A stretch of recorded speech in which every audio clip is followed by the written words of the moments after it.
Okay, we had a closed session earlier, so could everyone please stand for the pledge to the flag? I pledge allegiance to the flag of the United States of America and to the republic for which it stands, one nation, under God, indivisible, with liberty and justice for all. All right, we already had our roll call. And do you need to reread the statement of adequate notice for the Health Department meeting? No, Okay, just say we're in the health department meeting. sorry. Just announce it is the Board of Health meeting we're in. So this evening, we have a Board of Health meeting. Oh, there you are. How are you? Good. Would you like to come up?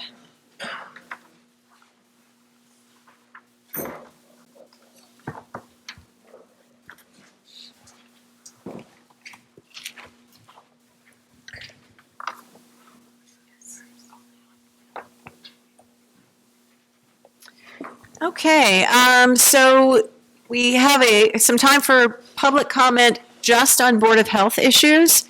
So if anyone would like to come up now and speak regarding any public health issues, please come up now. We will have another public comment period for our regularly scheduled council meeting.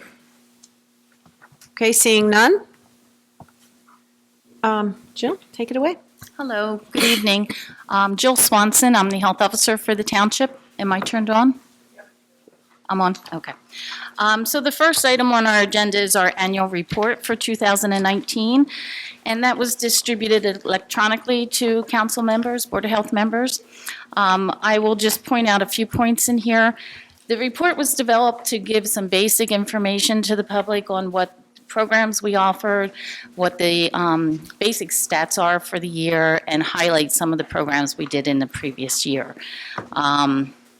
So looking at 2019, some of the things we've highlighted are the programs on youth vaping prevention, and that's on page 20. And we just give a little outline of what we've done through the course of the year for education and outreach to the community. And then the other item I'd like to highlight is the changes we've made in our flu vaccination programs for the seniors. And in 2018, we piloted a partnership with pharmacies to provide high-dose vaccinations, as opposed to the Township Public Health Program providing the vaccines. We expanded that in 2019 for the entire program. So we partnered with the local pharmacy, which was different from the pharmacy from 2018, brought them in, offered the flu clinics, and the seniors over 65 were given high dose, and those 55 to 65 had quadrivalent. So that is something new we did in the past year. We also did a survey to get some feedback from the participants, and there are some areas that we need to improve as far as increasing that line of the flow through the clinics. We've identified some things to work on for the coming year with the pharmacy, but we do plan to move forward again in 2020 with that same program. Great. So once this report is reviewed by the board, if there's no comments or suggestions for changes, it'll be posted on the township website along with a summary version, a one-pager that's just some quick hits. So it's very easy for people to look at it and get a picture of what our department does overall. So please, over the next week, if there's any suggestions, shoot me an email. Thank you. Questions? Page 10 mentions about property maintenance issues. You get a lot of complaints Yes. from residents on that. And do we need stronger ordinances or any new ordinance to deal with that? I don't think we need a stronger ordinance. We do have some teeth behind the ordinance. I think it's an awareness, just getting the word out there.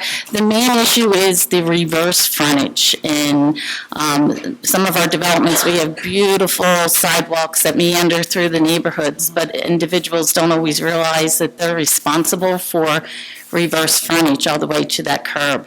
So certain times of the year, we see a lot of overgrowth there, and once individuals are made aware of it, we do get compliance fairly easily. So I don't necessarily know that we need stronger maintenance or enforcement there. It's just an awareness building. And that's why we chose to highlight that in this report. Right.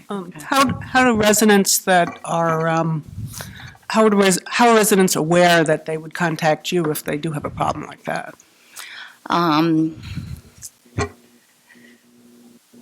Typically, they would call the town to lodge a complaint to the main receptionist, and they get diverted through our office. That's typically the method that comes in. Yep. Is there something we could be doing that would make people more aware, or that would help out? We do put notices in on the website periodically, just an FYI, children are going back to school, clear off the sidewalks. We typically put that in August, the end of August, sometimes July. It seems to get everyone's attention, Okay, thank you. but we do have a lot of new homeowners coming into town, so that's our challenge, is getting the word out to them. Do you do any kind of a mailing with the, I know there's like a welcome letter that goes out, correct, from the tax office? We could Maybe put something in investigate there that. Put to the a new homeowners? part in there, yep, we could, yep. Thank you. Any other questions? Okay. Okay, and I just wanted to take a minute to go through some of the actions our department has been proactively doing to address the coronavirus issues that we're seeing on the news and around the world. So I'm just going to go through very quickly, and if there's any questions, I'm happy to answer pointed questions. So as you know, since December, the CDC has been monitoring an outbreak of novel coronavirus in Wuhan, China. Cases have spread throughout different areas in the world, different international locations, including the United States. At this time, we know there's limited person-to-person spread, and it's unclear how easily the virus spreads from one person to another. It's important to remember it's a new virus. That's why we refer to it as a novel virus. So the situation is evolving. Sometimes the virus itself can evolve during an outbreak, so it's very important for the public to stay aware, link in with CDC or the State Department of Health, and look for updates on changing situations and advisories. On the Township website, on the home page, there's a Health News tab, and on that tab, we've linked to the CDC main coronavirus website. So if you go on to westwindsornj.org, look for the little health tag at the tab at the very top, and then for the coronavirus link to CDC. And that is the best place to keep track of what is happening during this outbreak. There's also New Jersey State Department of Health has uploaded a 1-800 number for the public to call for general questions. And that number is 1-800-222-1222, and it's open 24/7. So residents can call. There's multiple language lines. If there's any language barriers, that can be very helpful. Some of the actions that have been taken, there's enhanced entry screening as individuals are traveling and coming back to the U.S. Travelers are being monitored for symptoms as they're returning. Those without symptoms that have visited China are being entered into a system to assess their risks and also to monitor for 14 days. The incubation period, which is the time between someone is exposed to a virus and the time they may become ill, is thought to be between 2 and 14 days. And as I said, it's an evolving situation, so it's important to monitor as new information becomes available. That may be updated, but right now we're looking at that 2 to 14-day period. There are travel advisories that have been instituted by the federal government. Right now, the State Department of Health, we're at a level 4, which indicates do not travel to China. Precautions for the public, same as the flu. So the general respiratory precautions. Although we do see this as a public health concern in the U.S., it is a low risk to the general public. So we're just as concerned about flu virus right now, if not more concerned, because we're at high risk for flu. So that's an important point to keep in mind. So good respiratory hygiene, covering your cough and your sneeze, staying home when you're sick, washing your hands a lot, trying not to touch your eyes, and avoiding people that you know are ill are all general precautions the public can take. There's no recommendations for the general public to wear masks at this point in time. And then more importantly, or most importantly, is stay informed and watch that CDC website or the State Health Department website for updates and monitor. If there's any questions, I'm happy to field questions. I also did see some advice that said that if you suspect that you might have it, to call ahead before you just show up at your doctor's office or at the ER or what have you. Yes, if you've traveled to China within the past 14 days and you start to feel ill, you should have a medical evaluation. And prior to going, you should call your physician, or if you're going to the ER, call the ER, advise them of your travel dates and what your symptoms are. And those travelers are also having interviews with our office as they return home. So those precautions are being discussed, and we are checking in with travelers that have been identified as potential risks. Great, thank you. Does anybody have questions? Are you aware of anything that the schools are doing? Because a lot of people travel, parents, back and forth, there's relatives. We have the same general, we're sharing the information with our partners throughout the community. That's something we've started doing several weeks ago. So the schools are following the same guidance that we're updating on a regular basis. If there's changes, we're notifying the schools, our urgent care centers, different partners within the communities, our EMS, the police. We're keeping everyone informed with that up-to-date information, and that guidance from day to day is being followed. So each individual case is a separate and distinct risk evaluation. So that would depend on what that exact individual or family had been, what their travel history had been. Yes. I think the school is, following the same guidelines I heard from the superintendent. If you have fever, 100 degrees, don't send the student to school. The same guidelines that we follow on a regular basis. Exactly. It would be the same exact guidelines for the flu. If a student were to show up at school and they had the flu, whether or not they had traveled or not, it's inappropriate to be in school. So those guidelines have not changed there.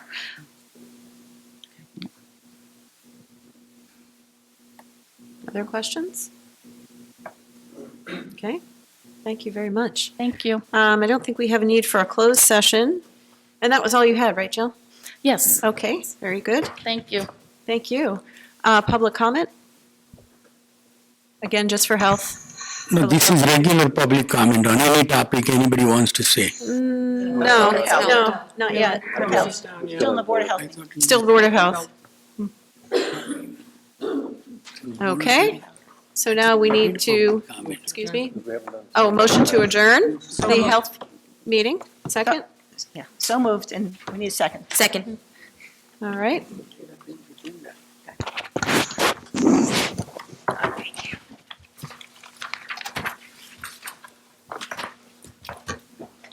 Thank you, Jill. All right, so we already had our call to order and our roll call. And we don't need a new statement of adequate notice. Did the salute to the flag. Do we have any ceremonial matters this evening? I don't think so, right? Okay, now public comment. This is general public comment. We are now in our general council meeting. So if you have something that you wish to speak about, please come up to the microphone, state your name and address, and you will have 3 minutes to speak. You may speak one time in this public comment session, and then there'll be one at the end of the meeting where you can speak again. Hi. Betsy Ferrer, 254 Washington Road. I'm speaking to the Penns Neck redevelopment ordinance that's being introduced tonight. This Penn's Neck redevelopment plan is not what we envisioned when we moved into Penn's Neck 12 years ago. We never desired a convenience store next to our house, never wanted a Starbucks or Dunkin' Donuts within view, never asked for a parking lot, let alone an access road potentially within 40 feet of our home. So when I say we support the 6 amendments to the redevelopment ordinance that's being considered, and strongly urge you to pass the ordinance only if it includes these amendments, do not confuse this with agreement or satisfaction with the plan for our residential neighborhood. We are trying to make the best of a situation forced on us. Someone mentioned that we should expect this living on Route 1. However, I don't live on Route 1. I live several houses down from Route 1, though soon I'll have to say that I live next to the Wawa on Route 1, or whatever business goes in there. I know you're just introducing the ordinance tonight, but looking forward, I strongly urge you to pass the 6 proposed amendments if you pass the redevelopment ordinance. It is necessary to limit the hours of business operation. We'll be trying to sleep a stone's throw away from people parking their cars, slamming car doors, talking on their phones. It is necessary to build a large berm with a solid structure on top to block our line of sight, to block strangers' line of sight into our home and yard, to reduce noise, to create a visible demarcation of residential and commercial areas. The berm, made of earth, will eventually settle and sink, so it must be large enough to be effective over time, not just the first year or so. And we would also like to request language added to the amendments requiring the developer to maintain the berm and fence over time, as nothing lasts forever. It is also necessary to limit trash pickup between 6 a.m. and 8 p.m. as noted in the amendments, because garbage trucks are really loud. When I was in college, my dorm room was next to a dumpster, and I really don't want to go back to those days of trash disposal at 2 a.m. in the morning. When the developer bemoans the expense these amendments will cost him, I hope you hear the price that we as residents are also paying. Trading a few quiet neighbors for overheard conversations and arguments between strangers late into the night. Trading the safety of a few families nearby for a large number of strangers passing through. Trading quiet nights for the glow of 16 gas pumps and convenience storage signage. These amendments are necessary to minimize the negative impacts of commercial encroachment, to minimize the losses of safety, peace, and quiet. I thank you for listening to us over the past few weeks, and I ask you to please act on our behalf, to stand up for us and our concerns, not only as our elected officials, but also as our neighbors. Thank you.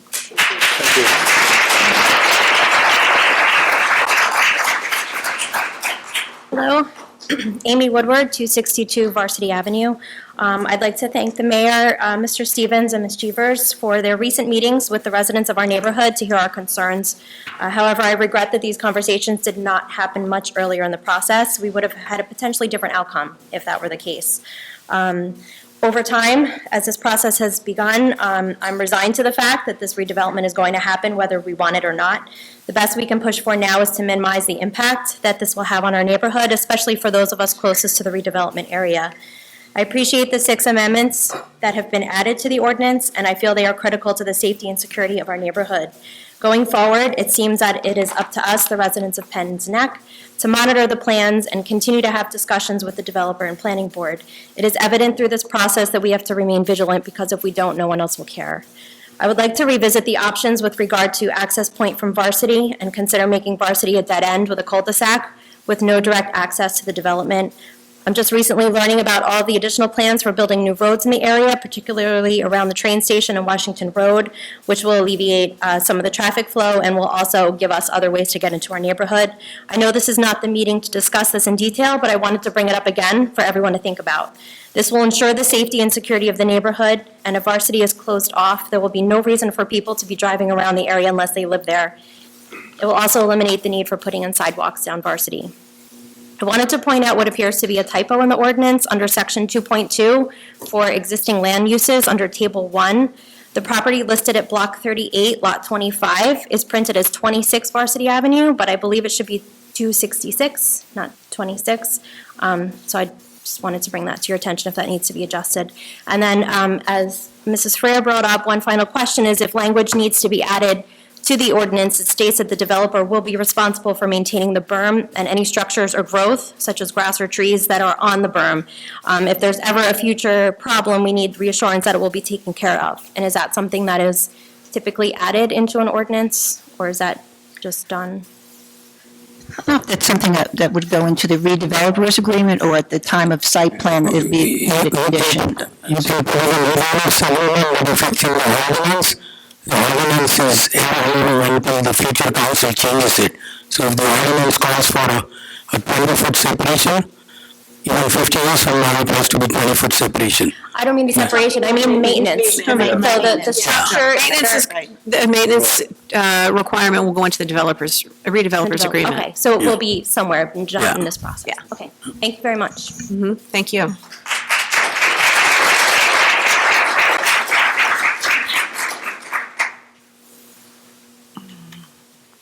Hello, Pamela Rebo, 6 Coventry Circle, in the Penn's Neck area.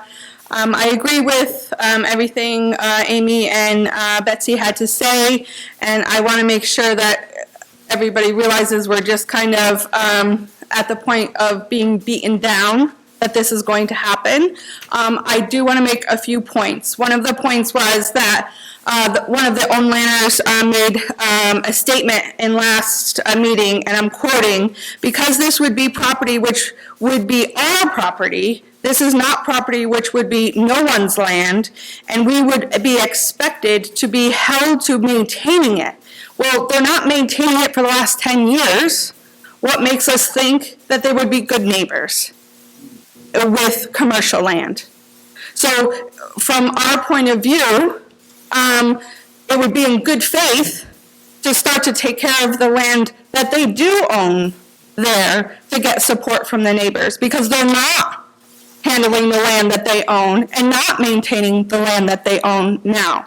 There's broken down houses, the kids go ride their bikes back there, it's unsafe. So I just want to make that point. That was his point that he made in last one, and I want to make sure that I made that point back, that we see how it's taken care of now, and I think that's some of our angst, and trying to say, you know, you guys want to build here. I also want to say to the mayor, I think it was unreasonable and unfair that you made the comment after everybody left last week that this is basically a done deal.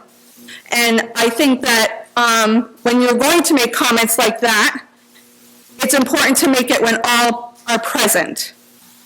It's only fair to everybody that those comments are made, and then public comment is allowed afterward. That was very unfair to us to make those comments. I was sure to make sure my whole neighborhood knew what you said, just so you're clear. I think it's also unfair that we're already at the point where you guys have not voted, and we've been told by the mayor several times this is a done deal. It's not really a done deal. You haven't voted to make it commercial land. You haven't passed these ordinances, so it's really not a done deal. It's only a done deal if behind the scenes you guys have already been told. So I just want to make sure that Betsy and everybody knows we support what they want on the houses that are right there. If they want Varsity to be a dead end, make it a dead end. That's where they live, that's their homes, that's their home value. So I support those neighbors.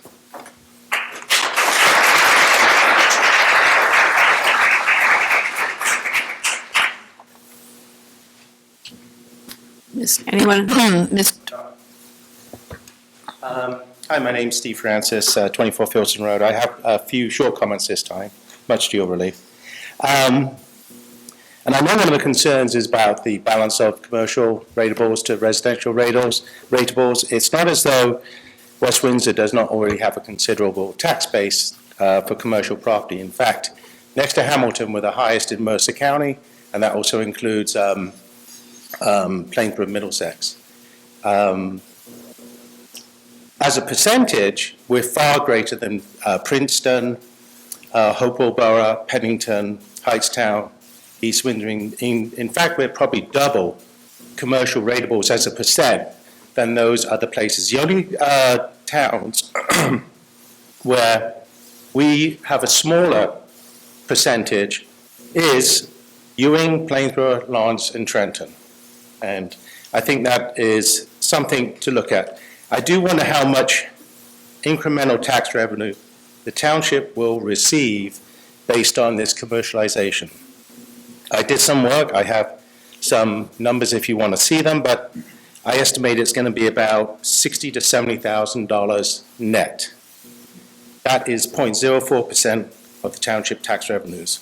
At what cost are you willing to sell Penn's Neck down the proverbial toilet? Penn's Neck has 228 tax parcels, of which 200 are residential, contributing $2.8 million in taxes. How much is the developer contributing? I don't know the exact population is of Penn's Neck is, 400, 500, lots of kids. They do vote and they pay taxes. Biggest concern for me, I'm not impacted by the noise, but is the traffic. We're an island now. And there are some places far worse. Fisher Place, I was there on Sunday morning walking. It was a beautiful day. Generally, you'd like something on Sunday to be peaceful, quiet. This place was a highway. Obviously, it should be renamed Washington Road North, and you don't really need a bypass because it's called Fisher Place. So I think the lack of any traffic planning or the assumption that you'll cross that bridge when we get to it, when there's not going to be a bridge, is very disappointing. That's all I have to say. Thank you. My name is Charmy Patel Pena. I live at 232 Washington Road. The first day my son went to kindergarten on Washington Road, he waited at the end of the driveway, and a car turned around on my lawn because it was upset about the traffic on Washington Road. This is an occurrence that happens on a regular basis. The cars do not care that my son is waiting on the driveway for the bus. Cars have passed buses on Washington Road. The traffic on Washington Road is so dangerous for our children already that the idea that we are going to make it exponentially worse without addressing it at all scares me to death. And if it was any one of your children waiting at the end of the driveway, it would scare you too. It's really all I have to say, other than my disappointment that all of us seem perfectly resigned that this is already a done deal. He already said it, you guys have already decided it, and our feelings and our property values and our safety seems like it's an aside. Thanks. Thank you.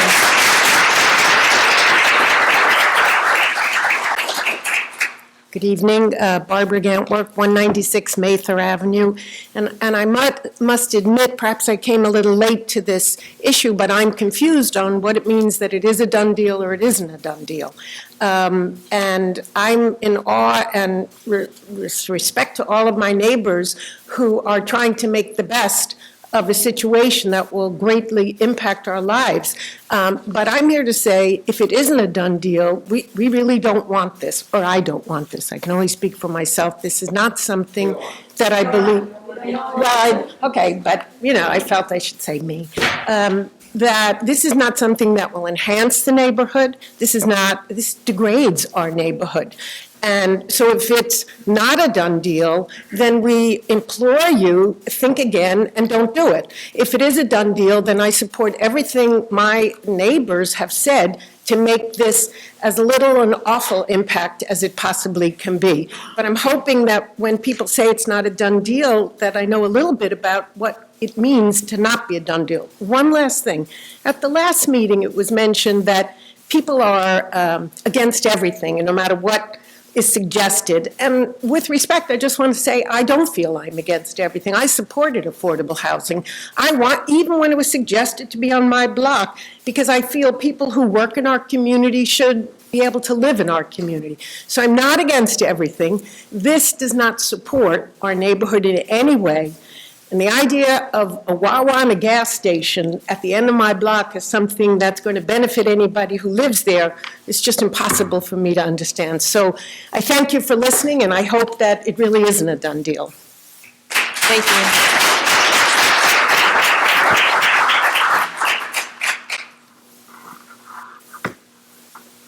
Hi, my name is Sharon Sibilia. I'm at 217 Washington Road.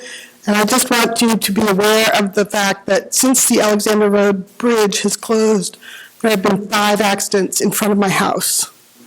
One took out 5 cars and traumatized a 17-year-old who was trying to leave her driveway because she got turned around 270 degrees by a car that then came and hit my mailbox and two vans. I've also noticed since Alexander Road has closed that people have been going through the gas station to get onto Washington Road because of the traffic at the circle. And I'm concerned that adding a place where people are coming into that section that is part of this redevelopment, I just don't see how it's going to happen because there really isn't a good access point to there, and you're going to cause more of that people turning right as people are coming right to get onto Washington Road. So I'm concerned about the traffic and hope that there will be a traffic study done before this is finalized. Yes, thank you.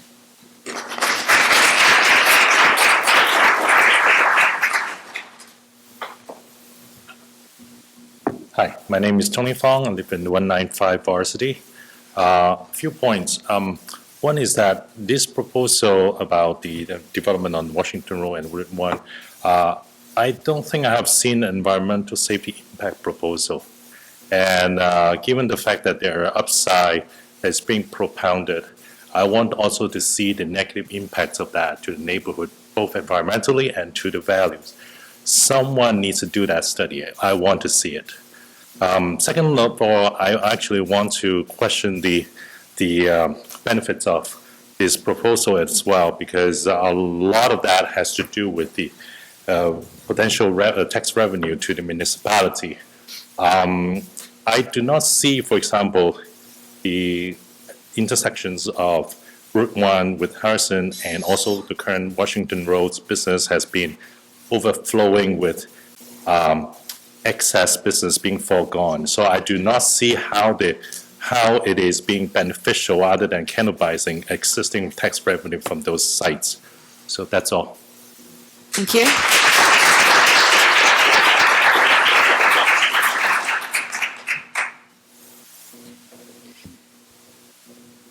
Anybody else? Hi, Kathleen Russell, 8 Coventry Circle. I'm building on what our neighbor just said on Mather, that honestly, there isn't a soul in this neighborhood who wants this development. There is not one benefit that any of us can come up with to how this will enhance anything other than ratables. I mean, obviously, we need revenue, but I think you're sacrificing an awful lot for, in what our eyes is a very little return. And standing on the property that is next to Amy's, yesterday, the mayor was there and Councilman Jeevers.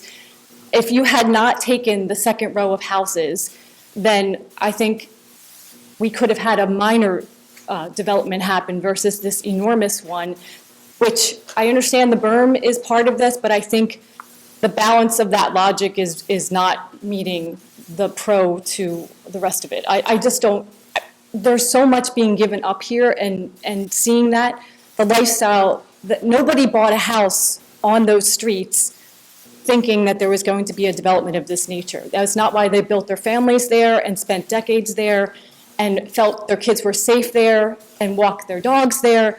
And all of that is going to be sacrificed by this development, which is another gas station and another convenience store. We have how many gas stations in West Windsor already, and a relatively new convenience store in the 7-Eleven. I do not see how we cannot be a little more creative and thoughtful with what kind of development we are doing for our town. If you're really working for us as our advocates, I beg you to rethink rezoning this area, especially as a 6-acre plot. It has gone way beyond what I think anybody ever thought would happen with a tiny golf station and one burnt-out house. So I really implore you to be our advocates. Think about the legacy of this project to our town, to this neighborhood, to the life of all the people that are present here, plus, plus, plus. Thank you. Thank you.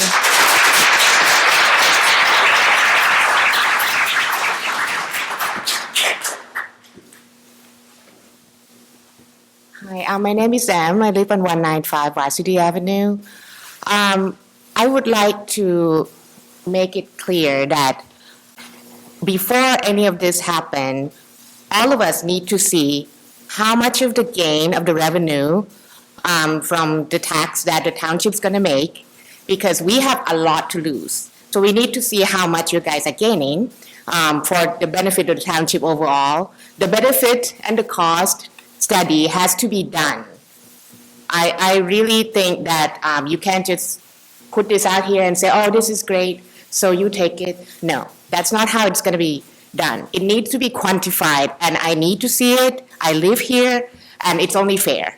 So I just want to see who's benefiting from what and how much are we losing from our property value. It needs to be compared. Everybody needs to see that and make the judgment. It can't just be up in the air like this. It is not fair to any of us.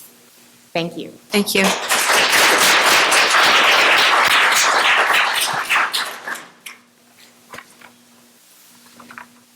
Anyone else?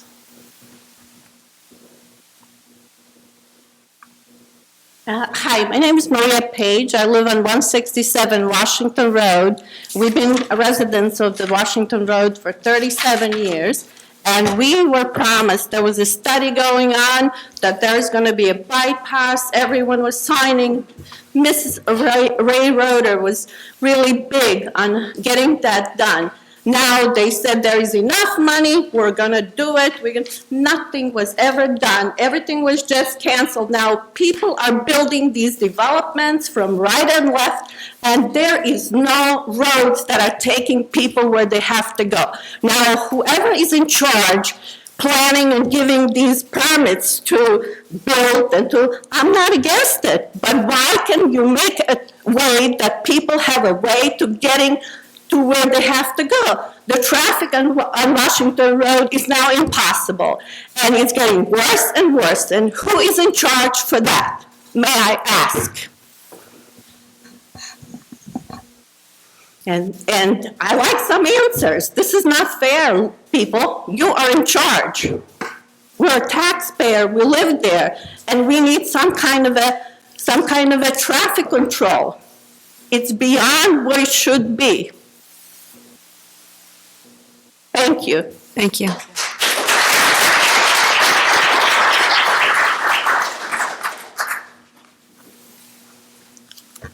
Anyone else? I have a few signed up that haven't spoken yet. Okay. Dorothy Holmes. Charles Rudolph, 245 Washington Road. I've lived the Washington Road for almost 35 years. I used to be able to play in the street. I think we should be focusing our energies on bringing it back the way it was instead of building all over the place and doing 7-Elevens, and it's not good. As far as the traffic goes, I'm afraid that people are going to have so many complaints that they're going to start planning other projects under the table and not telling us about it.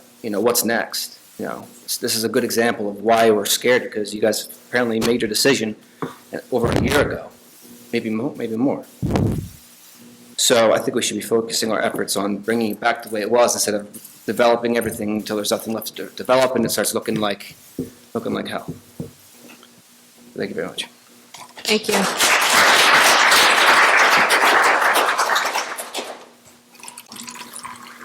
Hi, Dorothy Holmes, 19 Wallingford Drive. I don't have anything new to say based on what my neighbors have already said, but I will reiterate. I'm very disheartened by how this whole process has gone, by us being told, well, some of us being told it was a done deal when it's clearly not. Again, as my neighbors have said, please keep us in mind. We are your constituents. We are a big part of the town. We are we are in a part of the town that is the oldest, a historic part of the town. Keep the charm. Don't ruin it because you're siding with the developer instead of siding with the people who voted for you and who live here. So please keep us in mind. Thank you.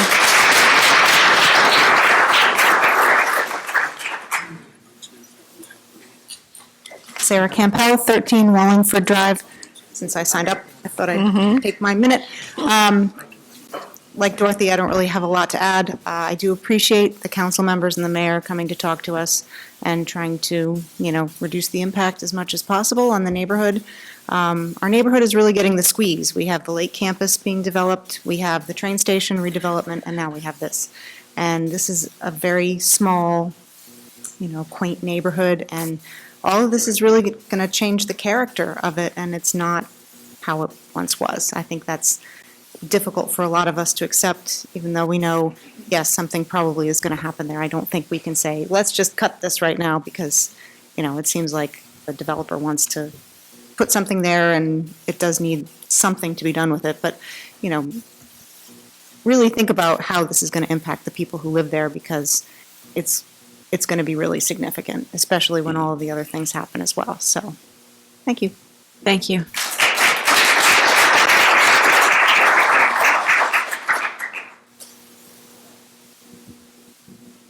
Hi, my name is Isabella Palovich. I'm at 198 Mather Avenue, and I came in late. I agree with everything that was said, but I have a question directed to the mayor and to the developer, and if you could please answer it before we go home.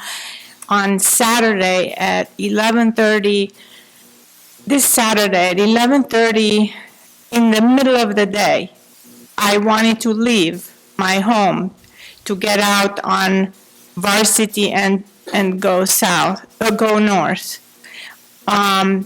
It was impossible. The traffic was so backed up. So my question is, if this happens in a weekend, and if you are planning to put in a 16-pump gas station, which just as a visual representation is exactly how the gas station at Costco is right now, 16 pumps. And when you go on a weekend to Costco, you have to wait in line on that road in order to get into the gas station. So I need to visualize this. Like, how did you imagine that even to propose such a thing would work? Because the minute people start getting in line to get into the gas station, 16 cars, right now there's 8. And they can't get in because there's cars before that. Then you have this whole traffic in Route 1, people that go to work backed up because they can't go in. And then going out of the gas station is going to be even a bigger nightmare, because I took Varsity and not Pearson and Washington, because at 11:30, when I looked out at Pearson, the cars were in line to get to Washington. I don't know if you visualize the long stretch of cars that is, right?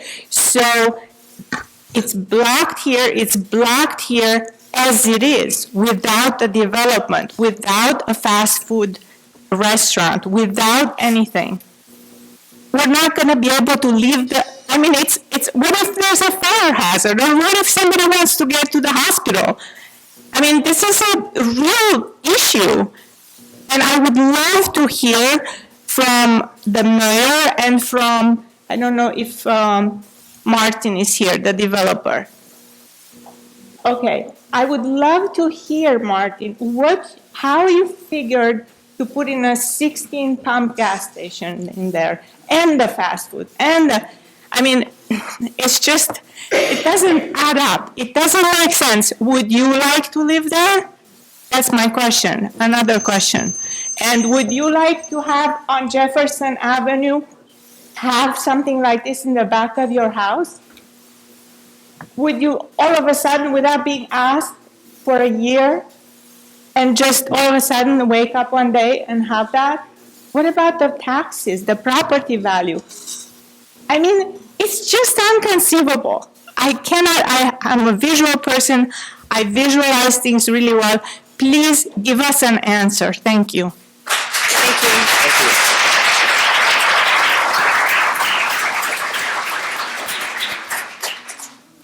Carrie Kay.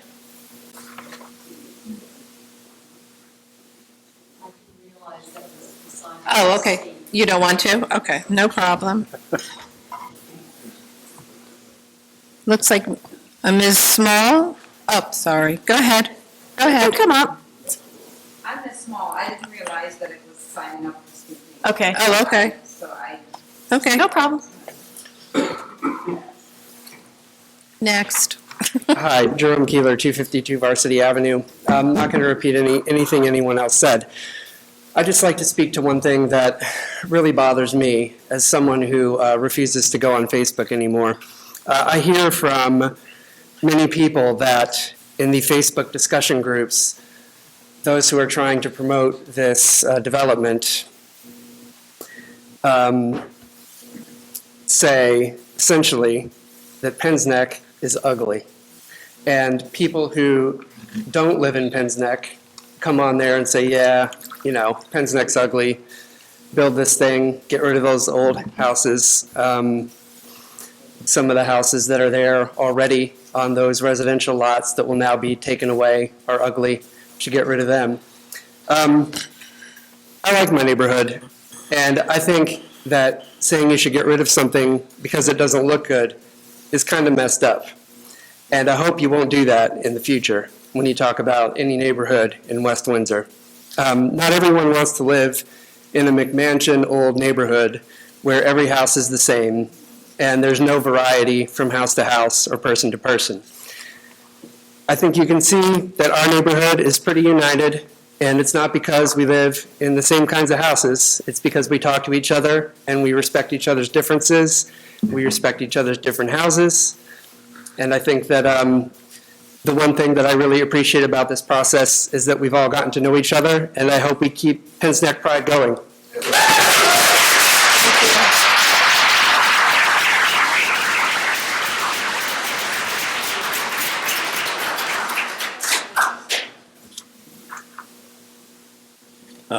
Excuse me, Eric Brown, 30 Fieldston Road.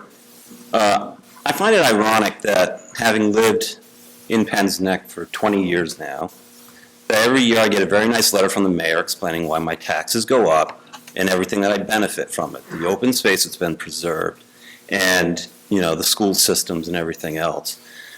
I find it really odd that a project of this magnitude, that the town would do the bare minimum in terms of communicating out to our residents, and that I think, as you spoke, that we all feel like we're latecomers to this game, and a lot of things happened without us even knowing about it. And that's where my gripe is that it was not well communicated to the residents of the area.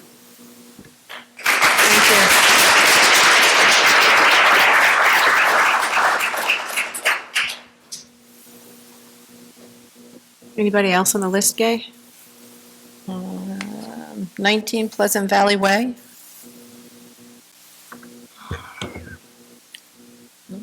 Okay, anybody else wish to speak? Okay. Oh. Good evening, Jim O'Brien, 13 Green Drive. I want to inform those who are interested in knowing that this Wednesday evening, February 12th, the Planning Board will be contemplating adoption of a new land use element for our newly developing master plan. And this is intended to make a lot of non-conforming uses in the township conforming so that it's easier for the property owners, the businesses, to make improvements and to get financing for those improvements. Some of the changes in the land use element, or some of the items in this proposed land use element, are also intended to help us increase the commercial ratables in the community, as some of the previous speakers have talked about, to help the residential taxpayers. And again, if anybody wants to comment or know anything about what's happening with regard to future development in the municipality, this Wednesday evening would be a good time to come to the planning board meeting. Thank you. Thank you.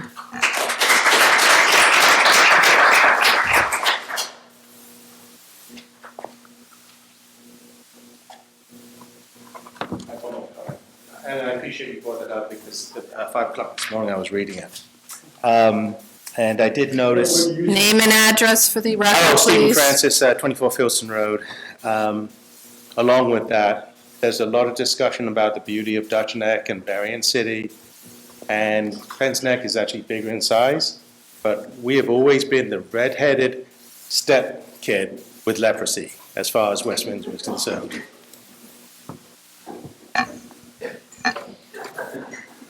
Okay, looks like no more comments. Administration comments. I'm going to try and answer as many as I can questions that were asked. First thing, just to piggyback what Jean said, anybody interested in the plan, that document is on the district website, so you don't have to wait till Wednesday to find out what we are discussing. It's a quite thick document and it covers the whole property in West Windsor. So if you're interested, I suggest you print it from the Township website and read it before you come, otherwise you may feel it makes no sense to you, because things will move very fast. They will go from block to block to block. Let me start with gentleman who said, I have never called Penn's Neck out on Facebook. I have said the properties that need to be developed, need to be developed. They are not good looking. I never use the word ugly, but they too don't look good. And people have told me how many needles I'll find in the house that's right by Washington Road. Some people in your neighborhood have told me how many needles I'll find in that house. So they do need development whether we like it or not. Gentlemen, that brings me to my second comment. You said I waited till the end to make a comment. As a person sitting there, it's a no-win situation. If I speak before you, people say, oh, he didn't even listen to us. He just said his piece. Now I have quietly sat and listened to all of you. Now it's my turn to speak. You can feel whatever you want, you can disagree with me, but I have listened quietly, and I on purpose didn't speak before because people say, oh, he didn't even listen to us. So unfortunately people left. I mean, I don't have control over when people leave, and I didn't know so many people will leave, otherwise I would have said much before. I have clarified on Facebook, because that's where most of the discussion was going on, what I meant by it's a done deal. And I was barred from commenting on your Facebook group, but I have commented on Facebook group where I'm allowed to comment. And I have said done deal in the sense that something is going to happen on that property. And I'll come to why it's going to happen in a minute. Something is going to happen on the property. What is going to happen on that property? Honestly, not I, not he knows. Because until the ordinance is passed, no business will talk to developer, because everybody wants some guarantee that, okay, they're not wasting time and money talking to the developer if the ordinance is not going to pass. So, in a sense, it's a done deal, something is going to happen, but what is going to happen, I really don't know. And we have listened to all of you, and that's why those 6 changes were made to the ordinance. Some people say, oh, you're not saying it's not my. Somebody from your neighborhood drew a 600 feet circle. For whatever reason, 600 feet was chosen. If I draw a 600 feet circle anywhere in West Windsor, no development will happen. Some houses are in any 600 feet circle or 800 feet circle. In order to have the development to happen, somebody is going to be near that development. We try to take as much care as possible of people who are most affected by the development. That's why people who are closest to the development, and listening to them, other people have recommended don't tear these houses. If you don't tear these houses, there's no bomb. It's not going to happen. So that I made the comment about. You asked about what's being done to fix traffic on Washington Road and who is responsible for all the traffic. We are forced to have 1,500 homes in the town. I don't have that choice. I don't know any magic of putting 1,500 homes and not generating any traffic. So the traffic is coming one way or the other, whether I like it or not. When Princeton built the hospital there, traffic came. Nobody asked me, nobody asked you, nobody asked West Windsor. When somebody does some development down in South Brunswick, traffic is going to come. When Costco was built, traffic came. Nobody asks West Windsor. Clarksville Road is crowded at 5 o'clock. You can't turn left. You can't turn right from North Post Road. That is the story everywhere in town. It's not just Washington Road, it's everywhere in town. And those questions you should ask the state legislators and the governor as why every town is being forced to build so much development without being asked. It's not just West Windsor. South Brunswick has more than 2,000 requirement. Princeton has 800, 900 requirement. So whether you like it or not, traffic is coming. Somebody asked, Madam, you can come in second period or after the meeting, I'll wait here and talk to you as much as you want.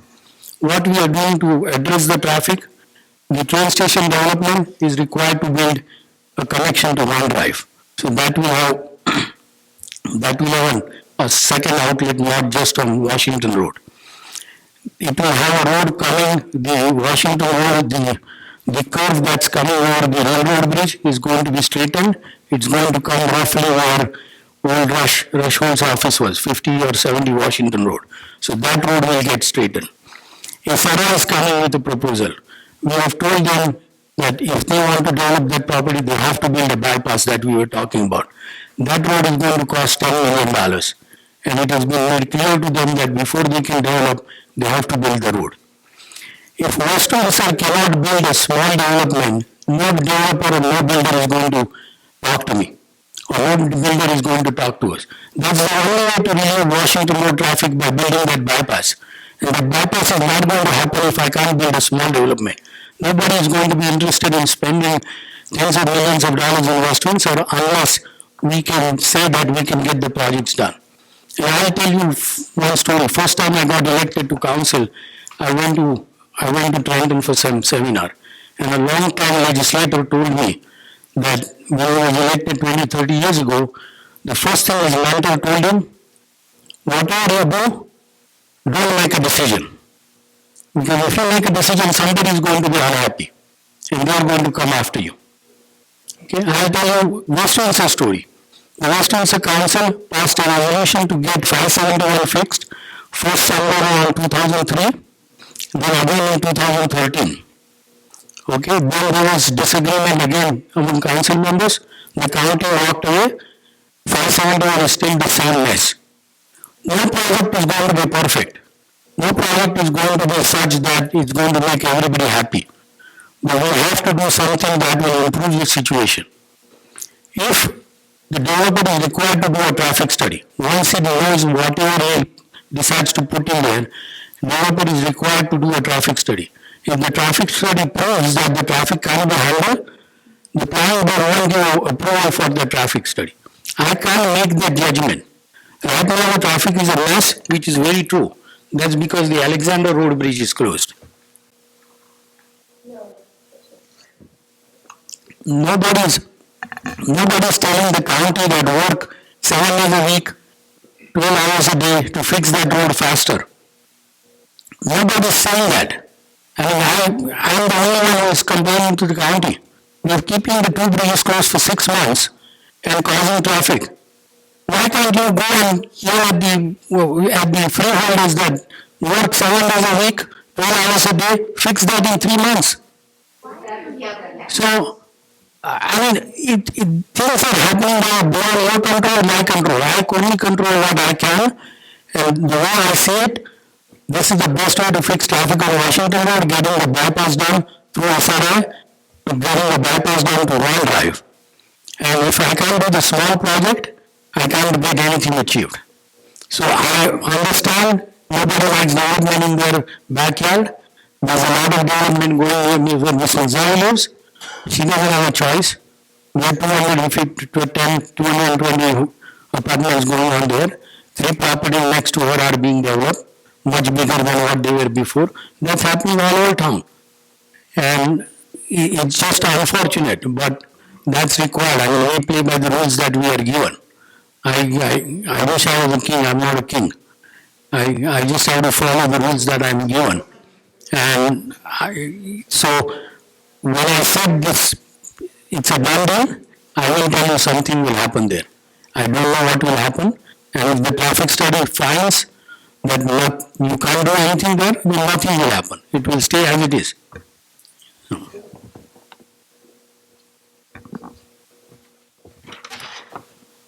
Marlena, did you want to add anything at this point? No, thank you. Okay. Council member comments. Mike? Well, I think it's very important that those of us up here do listen to what these people are having to say, because this is affecting their lives. A number of the things that they told us tonight, I myself have seen. Over the past week, I actually parked in the gas station and watched the mess that Washington Circle has become. You know, so the concerns that you're hearing are real. You know, is this the best place to put a development like this? Maybe not. Is there something that can be done with this development to fit the scale and the reality of the situation? Probably so. But I think that needs to be worked out as we move forward.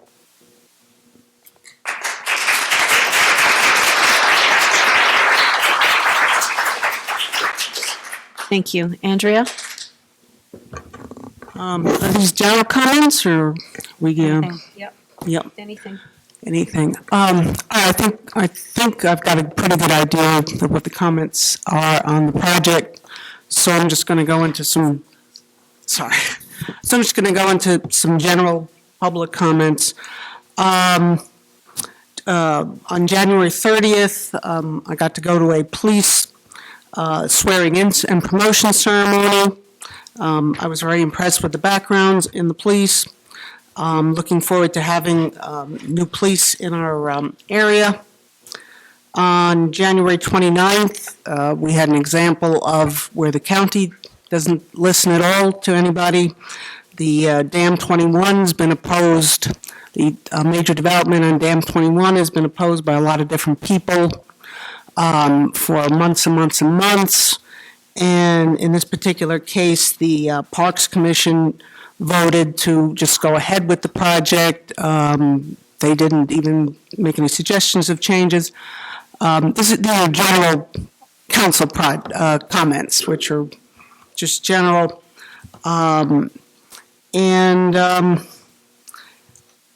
Also, I'd like to recognize things like Black History Month, President's Day, and I want to thank the West Windsor Historical Society that February 9th is the birthday for West Windsor from 1797.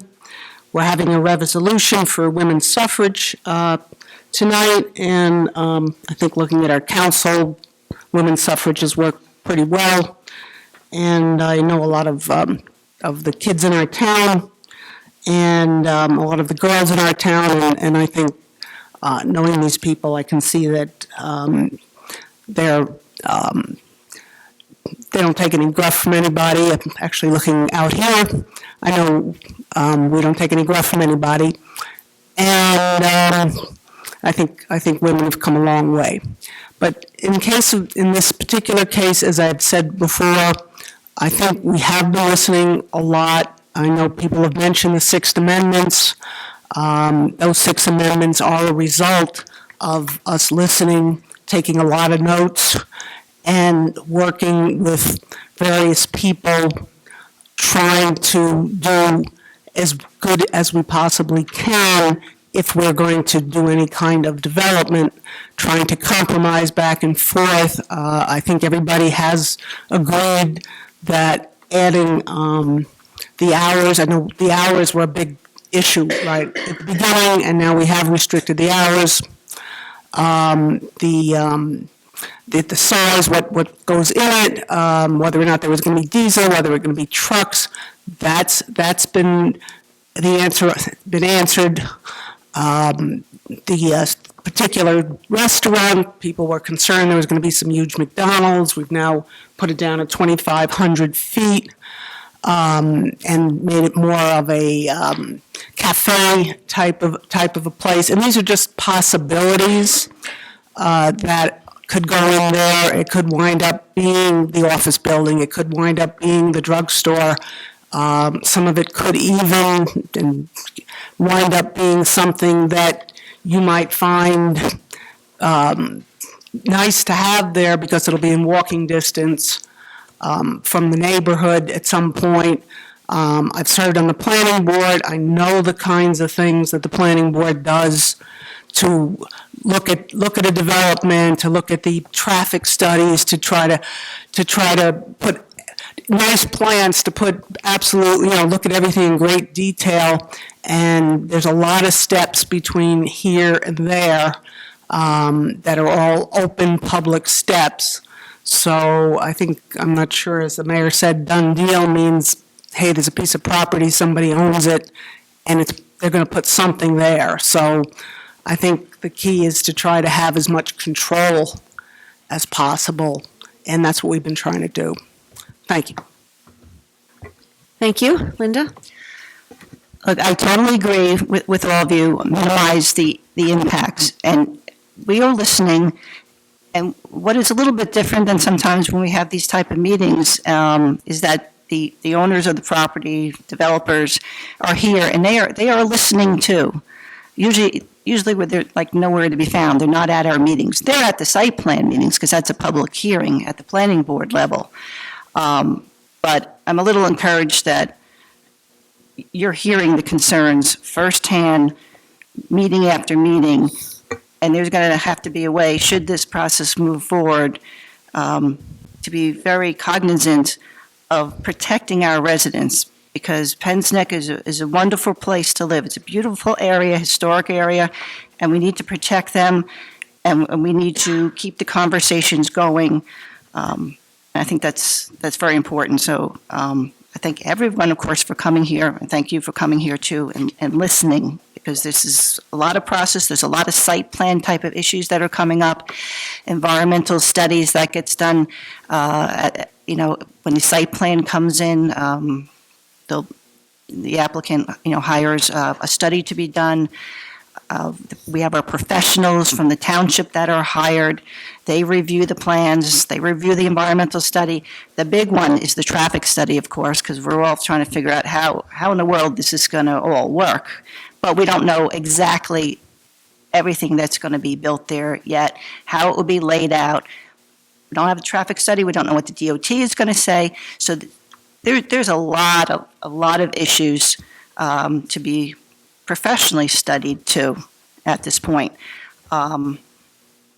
I don't feel that anything is a done deal. There are votes taken, and you could argue one vote may lead to another vote at another meeting along the way. We did introduce the ordinances a couple weeks ago, but then we listened to you. We made changes, and so I think if the process moves forward, it's going to be that way, and we're going to just keep this conversation going and communicate better with one another. And I appreciate all those, these specific comments that you've been giving us. So let's work together on this. It's incredible, the growth, the traffic. I've got other application that's come in at another part of town, and people are upset about the traffic that application is going to bring in. There's affordable housing obligations, and the third round ends in 2025. That's only 5 years from now. I don't know how that's going to work. No one seems to know what's going to happen in 5 years. Are there going to be more obligations, even though the obligations that have been approved by the towns, or in our case, by the courts? How is that all going to work? Is it just going to keep building and building and building, and more traffic and more costs for school children? There's a limit. The last referendum on the schools was for 5 years, they told us at the planning board. After that, I don't know what's going to happen. They don't know what's going to happen. Nobody knows. So managing the growth is going to be a challenge, but we're here to listen to you, and we're going to try and continue to work together. Thank you. Sonia? I want to thank everybody to come in today, and as my colleagues have mentioned, we have been listening. We are with you. I actually have many, many friends in Penns Neck area, and I love that neighborhood. I have taken many walks during my afternoon walks and runs in the area, looking at things, how they are.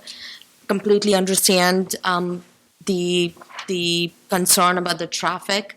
We have been listening, and hence we have spoken and made some amendments to the ordinance. And as my colleagues mentioned, this is not the done deal. There are many, many opportunities during planning board site plan.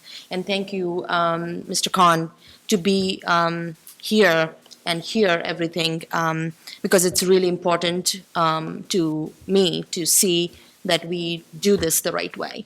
And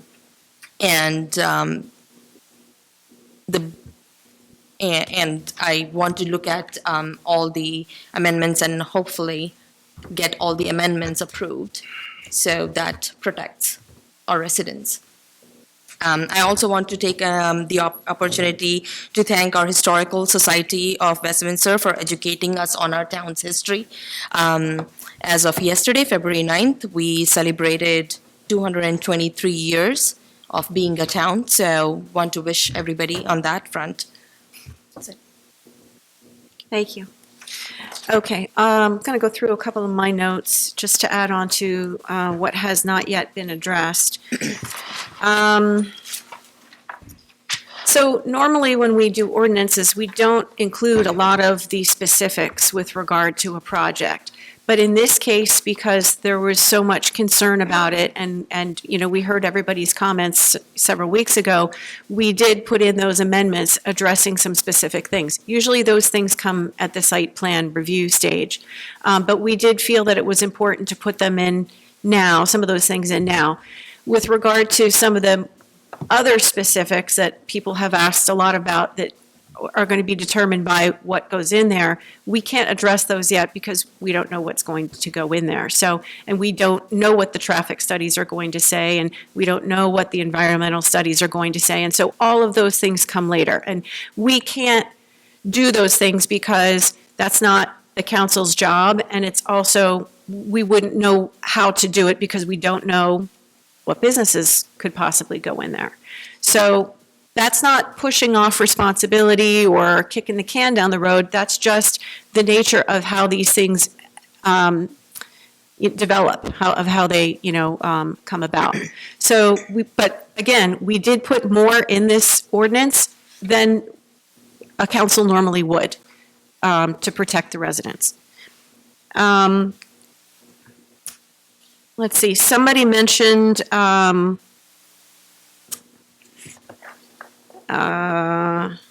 was it? Something about if we hadn't taken the houses in the middle strip. We don't own those. We didn't take those houses. We don't own those houses. The developer has bought those houses. So, and the neighbors who have sold the houses sold them because they wanted to sell them. And they sold them at the price that they wanted to and to whom they wanted to sell them. The township had nothing to do with that. I can't speak for every single person up here, but I can guess that none of us even knew that they were being sold or that any of that was happening. It's been happening over time. That's not the township doing that. We weren't a part of that. I get that it's upsetting to you, but there's nothing that we could have done about that. Somebody wants to sell their house and somebody else wants to buy it. That's how it works. I do understand the, concern. I live in a place where there's a lot of development lots that happened already and a lot that's going to happen, things going up right now outside of my neighborhood. And I do understand that, and I get that. At the same time, I understand that, those gentlemen own that property along Route 1, and they are free to develop that property. And they can develop it in, a number of different ways. And again, how that ends up happening remains to be seen, depending on what the different traffic studies say and the other things going on and what the DOT says, as Linda said. There are going to be a lot of things coming in later to decide that'll shape exactly what this looks like. I feel like there was one other thing. People have talked a lot about growth, and the mayor's referenced it a number of times that the affordable housing has been created it's sort of a snowball effect. And, Linda and I and Jodika Bari, who used to be on council, the three of us went to the affordable housing hearings that the State Assembly was having. There were 3 rooms full, standing room only, of mayors and council members from all across New Jersey who came to speak about that and say, talk about how this affordable housing mandate would affect each of their towns. And, we have a difficult situation because people want to build housing here because they want to go to the schools. They want to send their kids to the schools. But there are other towns that, some of them said, hey, we have one stoplight and, we have a tiny little school and you want us to build 2,000 homes, we just can't do it. Or, we don't have any sewer capacity. We're a tiny little hamlet and you want us to build, 1,000 homes or what have you. And all day long, we heard town after town after town get up and talk about these real issues that they were, facing if the numbers that they were looking at came to be. And then the affordable housing attorney got up and he said, yeah, I hear you all belly aching over these, complaining about these so-called issues. You're all just racist. And everybody in the room was sort of like, what? You don't want affordable housing. You just don't want affordable housing because you're racist.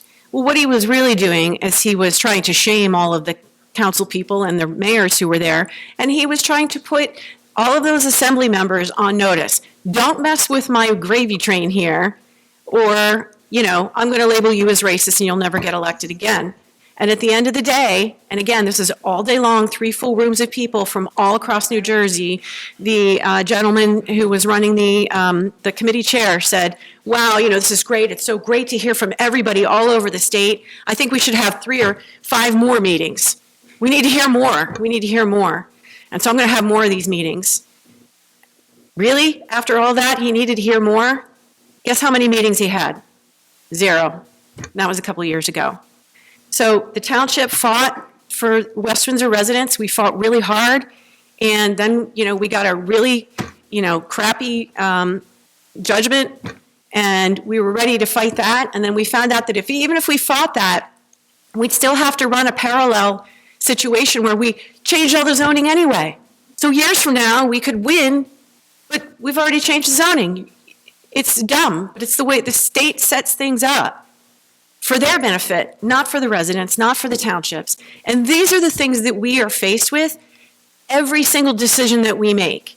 So, and look, I used to be in your seat, and 12 years ago, I first got involved in township business because of the transit village that was proposed. And I'd heard about that, and I said, that sounds crazy, that's huge, and whatever. And I started going to meetings and coming to council meetings and everything, and that's why I got involved. Last year, I had to vote to approve something there for that very development.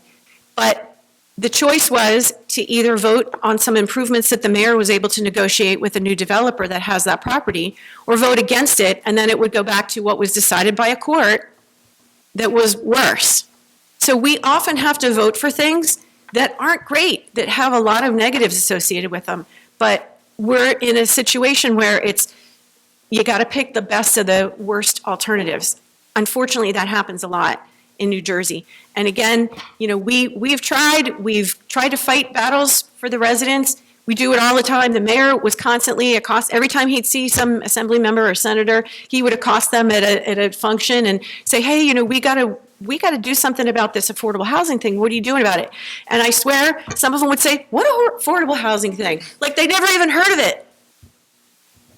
So that is a situation that we deal with up here. So I totally feel for you guys. I hear your concerns. We share your concerns. I don't know what's going to happen with the traffic either. I get that it's crazy. And the traffic studies will come back and show us just how crazy it is. And then the planning board will have to deal with that. And the DOT will be involved too. And that makes me feel a lot better. That I know that, I've seen this process happen many times. I was on the zoning board for 4 years. I've been to many planning board meetings in the audience. And I've seen the process and how it goes back, how it goes down. And it's meant to address these things and to take all of those concerns and all those issues into consideration. We've done as much as we could do with the ordinance at this point, and then, once we get to those steps further down the road, definitely come to those meetings and give your input. And for the people who live closest, I do think that they should have, more say as to what goes in their backyard. I really do. But sign up for the township emails, and that way you'll never not know that something's going on, because everything goes up there. And if it's not of interest to you, you can just ignore it, but you won't miss out on anything again. I know we were talking about this a long time ago, and I am sorry that a lot of people didn't hear about it back then. We try to do the best that we can, but, hopefully this process will prove to you guys that everybody is concerned about these issues, and they're going to handle them at each step of the process. You can hang around for a second public comment. Thanks. Gay, do you have anything? No, ma'am. Okay. Sorry, I didn't mean to be so long-winded. Public hearings. 2020-07 Capital Improvement Ordinance providing for capital improvements and other related expenses in and for the Township of West Windsor, County of Mercer, State of New Jersey, appropriating the amount of $50,000. Okay. Motion to open the public hearing. You just open it. No. Oh, I just opened it. You just opened Thank it. you. Okay. all Would you anyone do. wish to speak on this particular item? Hearing none, a motion to close the public comment. So moved. Second. Galwas? Yes. Jeevers? Yes. Mandel? Yes. Stevens? Yes. Manzari? Yes. Any discussion on this? Questions? Motion to adopt? So moved. Second? Galwas? Yes. Jeevers? Yes. Mandel? Yes. Stevens? Yes. Manzari? Yes. Consent agenda? Bills and claims. Motion? Motion to approve? So moved. Second? Galwas? Yes. Jeevers? Yes. Mandel? Yes. Stevens? Yes. Manzari? Yes. Okay, recommendations from administration and council clerk. 2020 R054, acknowledging the 100th anniversary of the ratification of the 19th Amendment to the United States Constitution, guaranteeing and protecting women's right to vote. 2020 R055, authorizing the West Windsor Police Division to continue participation in the Defense Logistics Agency, DLA, Law Enforcement Support Office, LESO, 1030 program for 2020. 2020 R056, authorizing the mayor and clerk to execute a professional services agreement with Geotech Environmental and Surveying LLC for miscellaneous engineering services for $3,000. 2020 R057, authorizing the mayor and clerk to execute a professional services agreement with the Alamo Group for miscellaneous engineering services for $475. 2020 R058, authorizing the business administrator to execute change order number 1 with Earl Asphalt, Inc. for a decrease of 4.92 for final quantities adjustment and project closeout for the project known as roadway improvements to Meadow Road, a decrease of $13,072.80. 2020 R059, approving the naming of roadways within Mercer County Park as proposed by the Mercer County Park Commission. 2020 R060, authorizing the utilization of rock salt bid with the Mercer County Cooperative Contract Purchasing System, CK09 Mercer, with Morton Salt, Inc. for the Division of Public Works for the calendar years 2020 and 2021 for a total of $160,000. 2020 R061, authorizing the mayor and clerk to execute the termination of the agreement between West Windsor Township and Haven House for $250,000. 2020 R062, authorizing the mayor and clerk to execute an agreement with the Princeton Baptist Church of Penn's Neck to establish affordable housing units in the parsonage on Block 40, Lot 4.01, $295,000. Does anybody want anything pulled? Okay, so could I have a motion to approve? So moved. 20R054 through R062. Yeah. So moved. Second. Gawas? Yes. Jeevers? Yes. Mandel? Yes. Stevens? Yes. Manzari? Yes. Introduction of ordinances. 2020-05, an ordinance to amend and supplement the Code of the Township of West Windsor, 1999, an ordinance adopting the Penn's Neck Business Commercial Redevelopment Plan. Can we just make that one correction to that address? I have that noted. Thank you. Yes. Okay, and we have a motion to introduce. It's a motion to introduce 2020-05. Second. Andrea, thank you. I thought I heard it. Gawas? Yes. Jeevers? Yes. Mandel? Yes. Stevens? Yes. Manzari? Yes. Public hearing will be February 24th, 2020. 2020-06, an ordinance to amend and supplement the Code of the Township of West Windsor, 1999, creating a new Part 7 entitled Route 1 Penn's Neck Business Commercial Redevelopment Area, and amending the Code of West Windsor Township to create a Route 1 Penn's Neck Business Commercial Redevelopment Zone. Okay, and the same correction there. Yes, ma'am. Could I have a motion, please, to introduce? So moved. Second. Gawas? Yes. Jeevers? Yes. Mandel? Yes. Stevens? Yes. Manzari? Yes. Public hearing, February 24th, 2020. 2020-08, an ordinance amending and supplementing the Code of the Township of West Windsor, 1999, Chapter 4, Section 4-34, Division of Fire and Emergency Services, Section 4-35, Volunteer Fire Division, Section 4-66, Technical Review Committee, Chapter 82-6, Fire Prevention, Fire Safety, and Emergency Services. Could I have a motion to adopt, So moved. introduce, sorry. So moved. Second. Gawas? Yes. Jeevers? Yes. Mandel? Yes. Stevens? Yes. Manzari? Yes. Public hearing, February 24th, 2020. 2020-09, an ordinance to amend the salary and wage plan for the Township of West Windsor and provide for the administration thereof. Could I have a motion to introduce, please? So moved. Second. Gawas? Yes. Jeevers? Yes. Mandel? Yes. Stevens? Yes. Manzari? Yes. Public hearing, February 24th, 2020. Okay, additional public comment. Now, if you'd like to speak, you can come up, or if you have questions.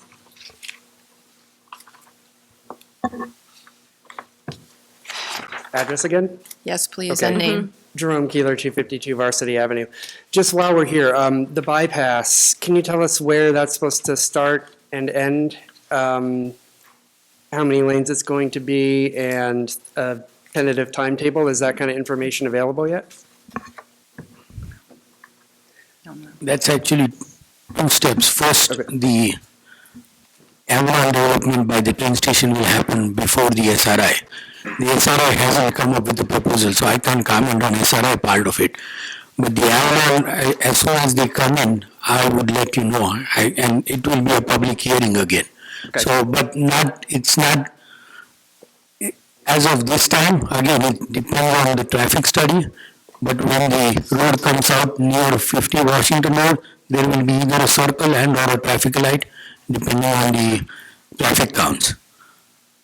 So that part will be finished much sooner than the SRI part, but the SRI part will be finished before SRI builds anything. Okay, thank you. Apologies, my throat's a little dry. Matthew Thomas, 197 Varsity Avenue. I just appreciate your comments earlier, but I do take umbrage with one thing, the way this has been presented. you said earlier that if this project's not approved, that no project, you'll never get any project done in West Windsor. That seems absurd to me. I would think that projects are, either approved or not approved based on their merits, and I think there's a lot of good reasons why this project shouldn't be approved. So we should probably avoid being hyperbolic about it. I don't think that's. You're right, but it's just every project gets, as Linda said, there's a project, not this Wednesday, next Wednesday, right? Right across from Village Grand. That project was approved in 2007 or even before. We don't have a choice of doing that project. That was promised by previous mayor to court 3 times in court filing. People will still come and say, don't do that. That always happens, right? There's absolutely no choice. If I had a choice, I wouldn't build a single house in West Windsor. I do not have that choice. So every project will generate similar hearings.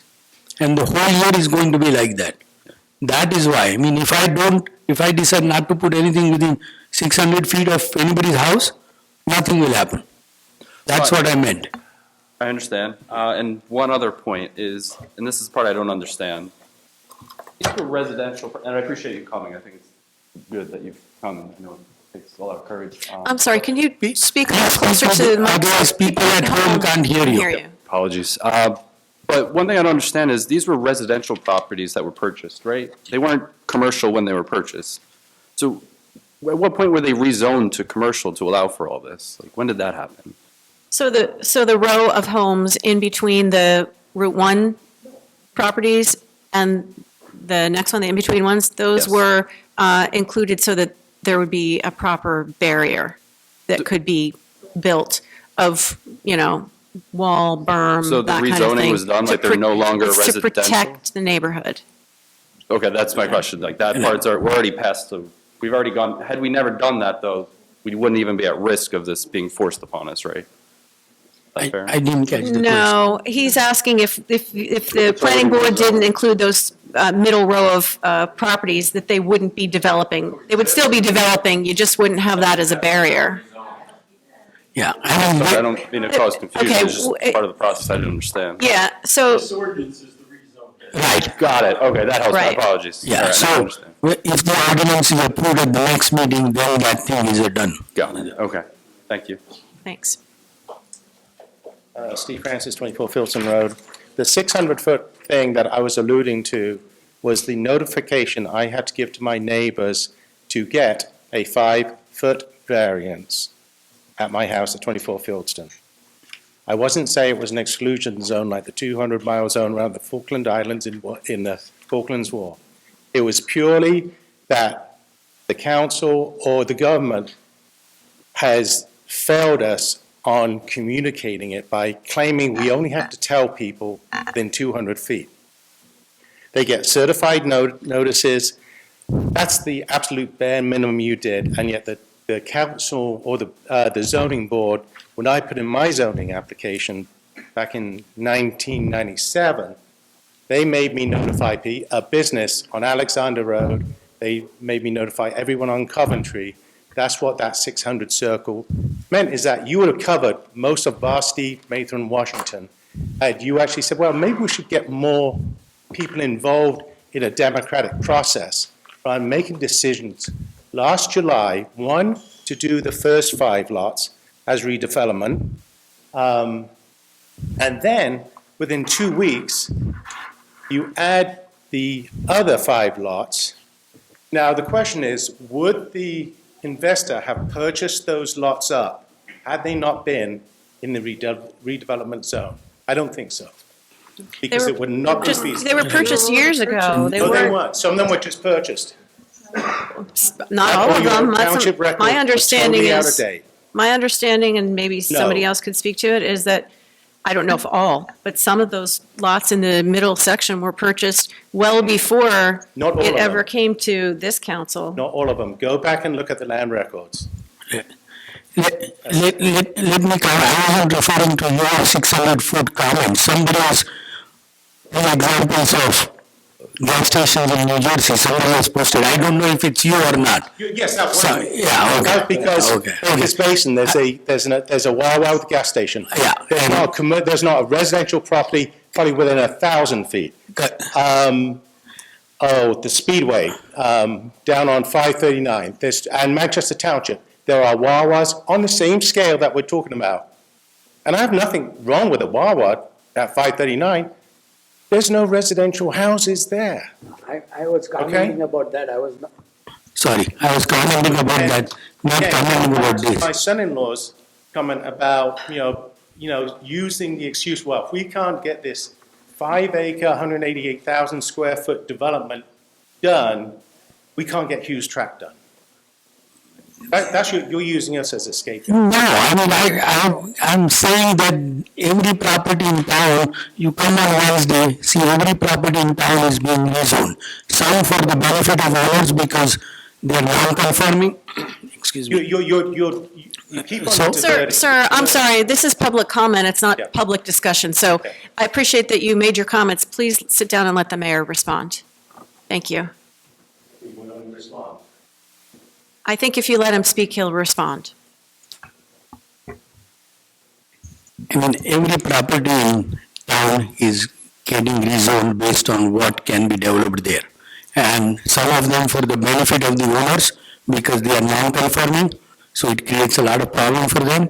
Some of them because we want certain uses, they are just staying like that. And again, as I keep saying, the development is not my choice. Some of them is going to happen whether I like it or not. She talked about affordable housing, Christie messed up big time. I mean, court warned him several times to appoint the Council on Affordable Housing. He did nothing. And it's become a big joke because 27 judges in 27 counties or 21 counties in New Jersey are deciding for each county what each township is responsible for. And the current governor and Mr. Sweeney has talked about the word affordable housing in the last 2 years 0 times. 0. So if you think I am favorable to the developer, go and talk to the governor. All they have to do is just tell the courts, please wait, we will pass some law and get it resolved. You have no idea what's coming in New Jersey. You are just looking at these 3 properties. West Windsor has 1,500, South Brunswick has more than 2,000. Every town in Mercer County has similar requirements. Union is developing a whole track by the train station as a transit village. So traffic is coming whether we like it or not. We just have to do the best we can to mitigate it. Yes. Barbara Gantwork, 196 Mather Avenue, and I'm just trying to understand some things, and I'm sure you can help me. I understand all the frustrations that you feel in your job.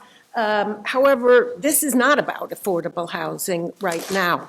And so I want to understand, so as to not feel like I'm wasting my time in what I'm asking you, because are we asking you, what can we truly ask you to do? Are you voting on whether or not we're going to have a gas station? Can you vote no to that? Or are we just sort of imploring that the berm is very high? I'm not clear about what it is. It's rezoned, and I've heard you say something's going to happen. Well, is that something definitely a Wawa and a gas station? Or is the discussion about what will be there? This is clearly something we don't want. Is that what you're voting on, or are you voting on what this gas station will look like and what, how high the trees and the berms? I just want to understand so that I'm not wasting your time asking you for something that you can't, you're not doing. What you want to, what they will be voting on is possible uses of that property. Doesn't mean there will be a gas station, doesn't mean the gas station will be in the corner, right? Those are 7 possible uses listed in the property. Usually what will happen is once the ordinance is passed, the developer will approach people asking, are you interested in, say, building a Dunkin' Donut or whatever. whichever business is interested in building there, then he will come to the planning board with a plan, saying that, he will first come to the council with a plan. We have a redeveloper's agreement with him, saying that this is what is going to go there. Once that redeveloper's agreement is approved, he will have to do all the studies that are required, traffic study, environmental study, planning study, to justify that whatever he wants to do there can be fit there. And then he has to justify it to the planning board, not to the council, but 9 members of the planning board, that can be fit there. The planning board can add additional restrictions on top of what the ordinance is. So at that point, you will have certainty as what is going to go there. At this point, neither I know nor he knows, because nobody has committed to going there. So the point of us telling you that we don't want this still has value in your voting, not just voting on the ordinances of the size of the berm and the hours the gas station can be opened.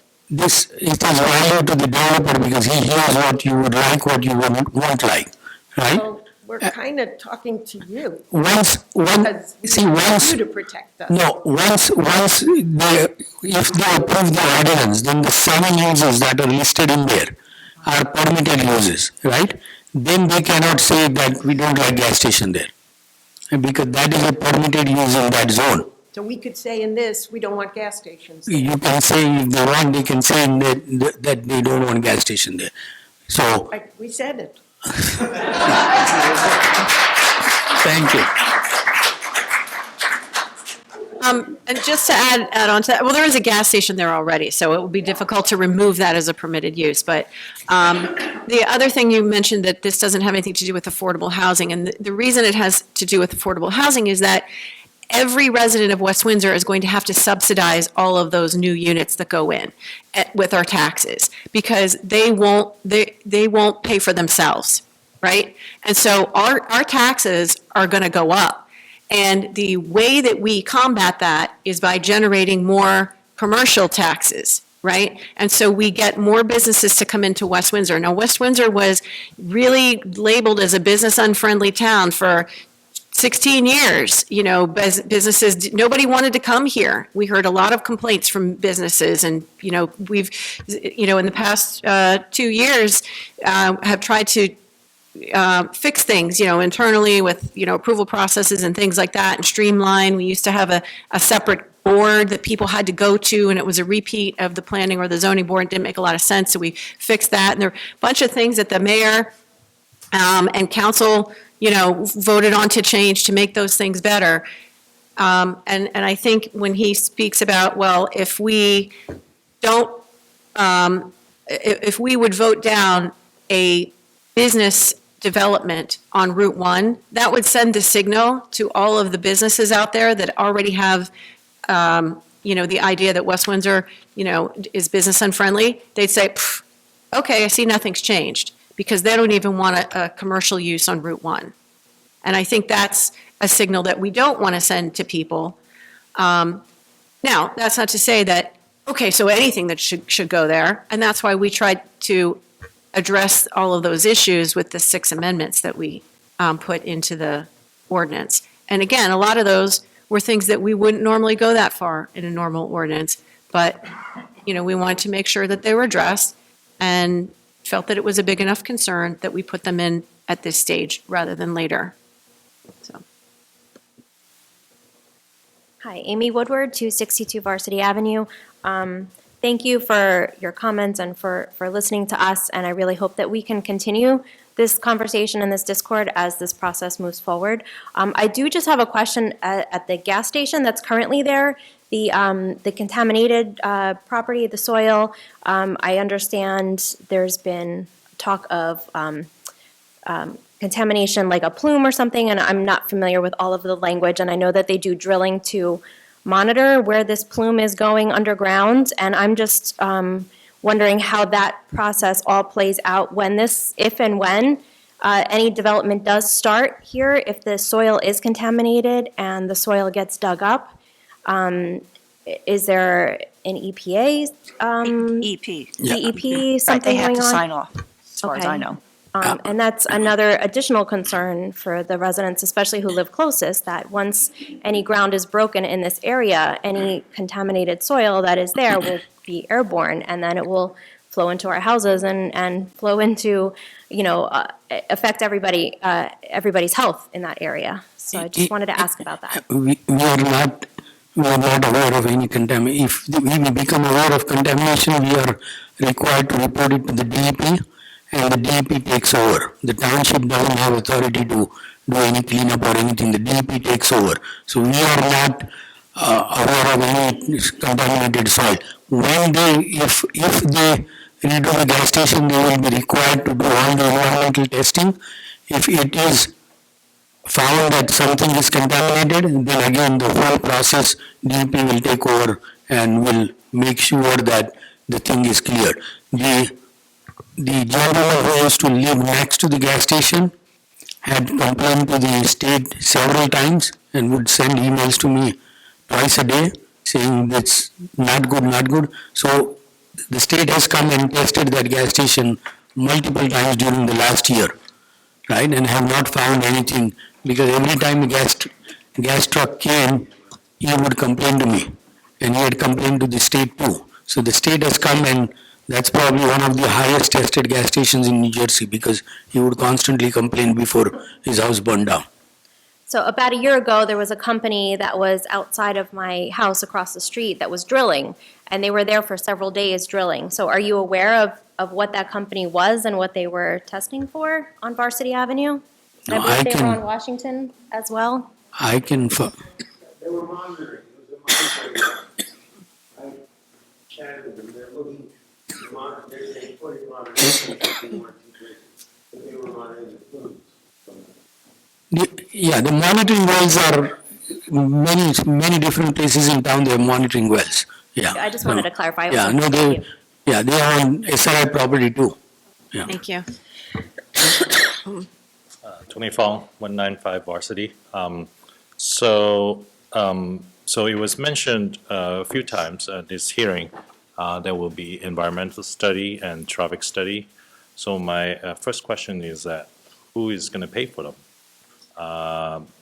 And second part of the question is, what measure would the township take to ensure that whatever studies, how it's going to be carried out, will have the fairness and objectiveness that the neighborhood deserves? The developer is you can clap.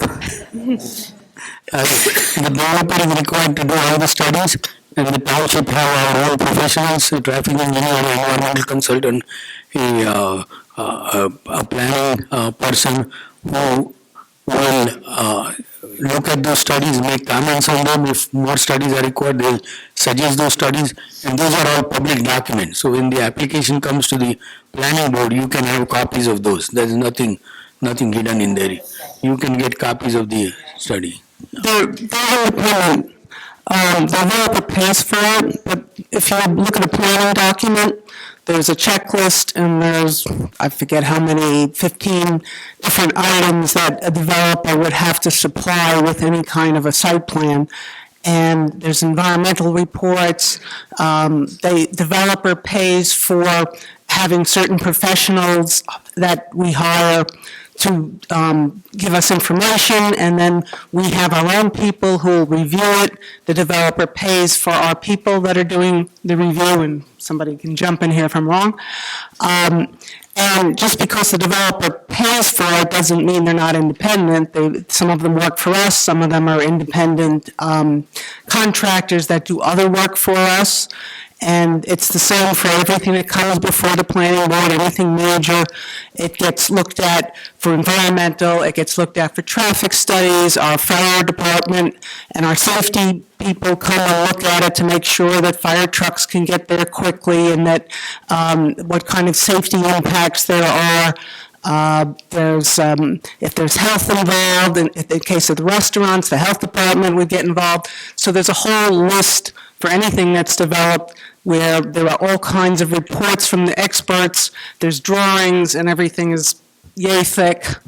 And in this particular case, there's going to be a concept plan, so that's going to be I hate to use the word sketch, but a sort of a layout that people could look at before it even gets to that stage. So there are a number of details, and the planning board does look at these details in, taking a lot of time to look at them and making sure our experts and our staff employees are happy with these reports and feel that things will be as good as possible and will be acceptable. And by the way, these are all open meetings that you can come to, and you can make comments and listen to what the experts have to say. Yes, Attila Mihai, 235 Washington Road. Since we're talking about gas stations and beautifying that general area, I do have a question. There's an abandoned gas station on the western side of Route 1 there. It used to be a golf station, and it's been abandoned for like 2 years now. It's really ugly and, a true The state is eyesore. going to take over it when they expand Route 1.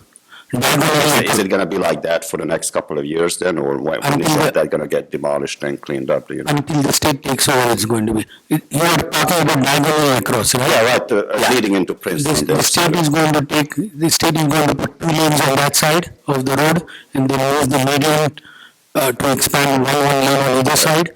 So when state takes that space, very little will be left for that owner, so so the state will probably take the whole property. I understand, but that may take a while, right? It's not That going to may take happen a in the while, next couple yeah, of months, yeah. so that's going to stay like that for... I mean, he had come with an unrealistic proposal to the zoning board. I wasn't on the zoning board, but he wanted to put a office building there. There was not enough space to put an office building there, so the zoning board rejected that. So unfortunately, it will stay like that. Just has to stay. Yeah.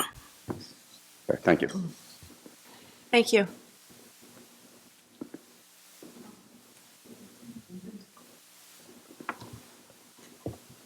Hi, Isabella Palovich, 198 Mather Avenue.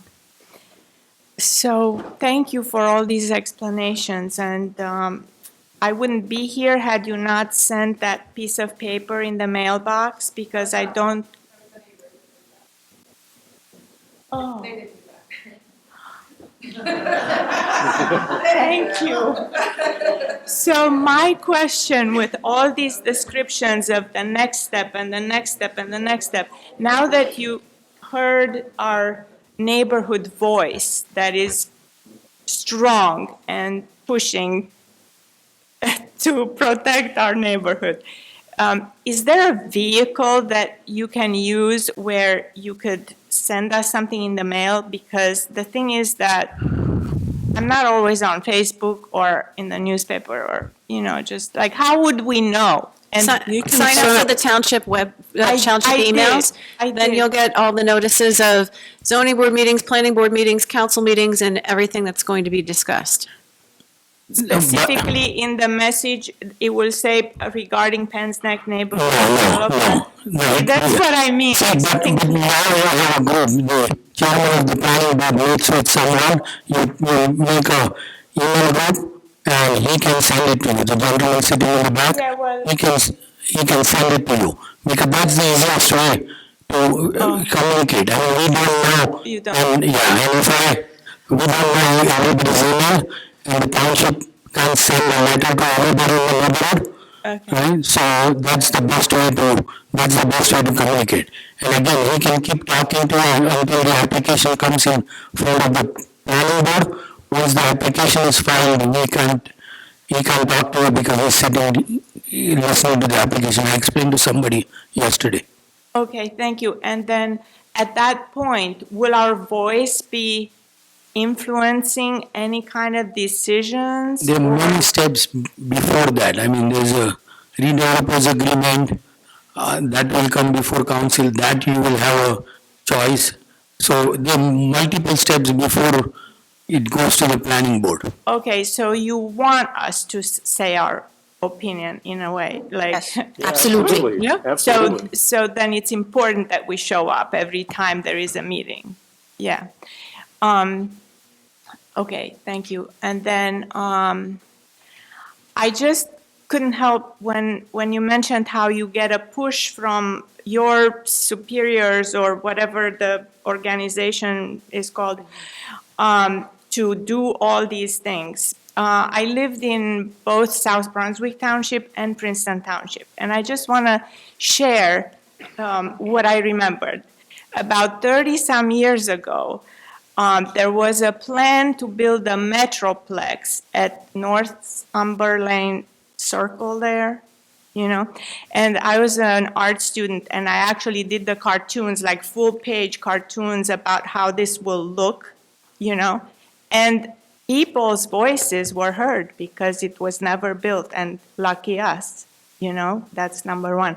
And then in Princeton, every time there is an organization called Princeton Future or something, they would put smack the first page, a big ad, this is what we're doing, we're talking about this at that time, whatever. So it's like a constant, you know, involvement of the people that live there. Yeah, but things have changed a lot in the last 30 years.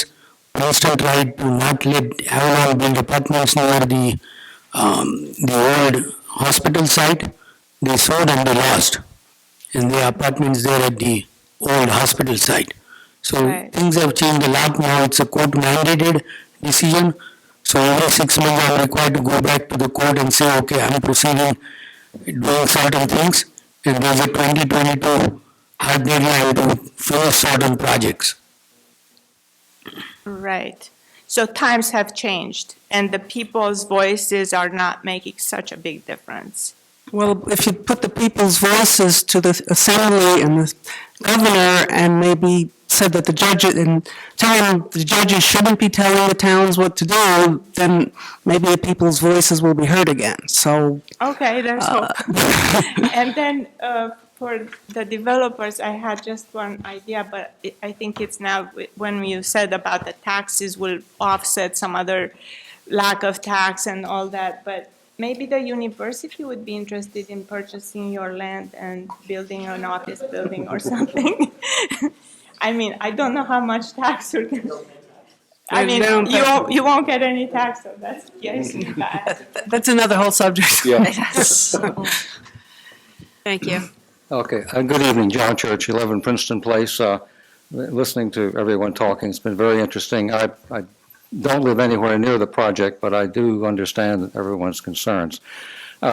Just comment on a couple of points. As far as publicity goes, as I mentioned at the preceding meeting, our local news media have fallen way down on keeping the public informed about matters of this nature. And what can you do? You have to read the township's website or Facebook or whatever else. But I'm not surprised that people don't know what's going on. It's changed. It used to be that we had reports every month, twice a month, in the local media, or even weekly in the Princeton Packet. You don't see those anymore, and so that's one reason why people are not fully aware of what's going on. And the second thing, as far as who's financing all these studies, how this works, by the way, I'm on the zoning board, so I know I have some insight into how this works. When developers come with a project, they put a lot of money into escrow, into the township's bank. They're required to make a big, big deposit ahead of time to cover our costs in reviewing these plans. They have no direct control over how the plans are reviewed by our township professionals. All they're doing is putting money aside to pay for this, and then the township pays our employees through this escrow, so the developers have no control over how the studies are done. And so it's a very good process. As far as the affordable housing problems go, yes, the thing to do here is to talk to your state legislators. Unfortunately, our governor fell down with the COA regulations. He didn't do that. He didn't reappoint the Council on Affordable Housing. And the legislators basically don't want to hear about affordable housing issues, as other people have mentioned, because they know that there's going to be consequences in the next election if they do something with affordable housing, either pro or con. They want to keep their hands off of it. And so what happens? It falls to the courts. And the courts are not elected, as you know, and they listen to the arguments, and they listen to the Fair Share Housing Center, which has a lot of power here. and the courts make their decision, and then we are stuck with it, and we can't do much about it. The only recourse we have is to change the views of the legislators that are sitting in the State House in Trenton, and that's up to the electorate in general. You have to insist that you have to elect people who will listen to you and do what you want and hope that they will do it, and they may or they may not, and judging from past responses, they like to keep hands off of this and thrust it onto the courts that are not elected, and the courts do it, and then we are stuck. So that's what we're having to deal with here in New Jersey.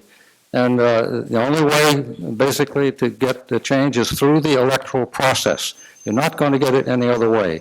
And so you'd better just talk to your state legislators if you can, and if they will listen, or elect people who will do what you want them to do. That's the only way to solve this problem. Thank you. Thank you. Anybody else?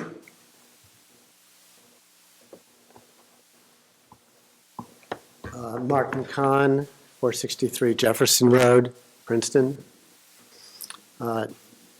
So we do come here to listen to the neighborhood, and we respect and do appreciate the things you've been saying. And we appreciate the amount of effort that the board has put in, the council, to listening to your concerns and the amendments that have been drawn up. Most of them were not our idea. The four residential properties, I just want to say that were acquired. They were acquired over quite a period of time. The first one was acquired in 2007. That was on Washington Road. One was acquired through a bankruptcy auction a few years ago. That was on Mather, 265 Mather. That was, and it was probably about 4 years ago that 266 Varsity was acquired. We acquired those properties for the specific purpose of creating a significant buffer between the community and Route 1. I mean, the reason we're really here is because 100 years ago, when the houses were built in Penn's Neck, Route 1 was a dirt road. And today, Route 1 is a 6-lane highway, soon to become an 8-lane highway. And I really believe that when we have a berm and the sound deadening fence, which will create, I believe, a 20-foot barrier, which is almost unheard of, certainly in my development career, that the protection that the neighborhood will be receiving from Route 1 is going to be so far superior to what it has ever had before in the last 40 or 50 years in terms of reduction of noise pollution, particulate pollution, and in fact light from trucks and cars and so forth going on Route 1. That I'm really hopeful, and I believe that this is a realistic hope, that when this project, if it does come to fruition, that people will say, gee, it's really not a bad thing after all, and we hope that people will actually patronize what we put in, and that it'll be seen as an addition to the neighborhood. We also believe it'll make a significant contribution from a tax point of view. We believe right now that the taxes that are being generated from the properties, which are a matter of public record, are just enough to offset approximately 7 students at the cost of $13,500 a student, and that, but that based upon our hoped for, the value that we hope to create, and we will certainly protest our taxes like everybody else does, but that being said, at a tax rate of almost 3%, that this will be contributing a major, a very significant contribution to the township. And so we look forward to working with the community going forward, consulting with them, and listening to Amy and Betsy and Jerome. And we did have a meeting with them, it's not quite a year ago, with a number of people in the neighborhood, and we hope to do so again. And we really hope this doesn't need to be an adversarial process, but something where we can work together and, create something that works for everybody. Thanks. Thank you. Anybody else? Okay. Council reports? Sonia?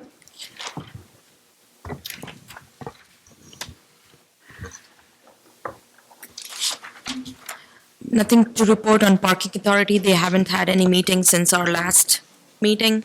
Their next meeting is on Wednesday, so I'll have the report at our next meeting.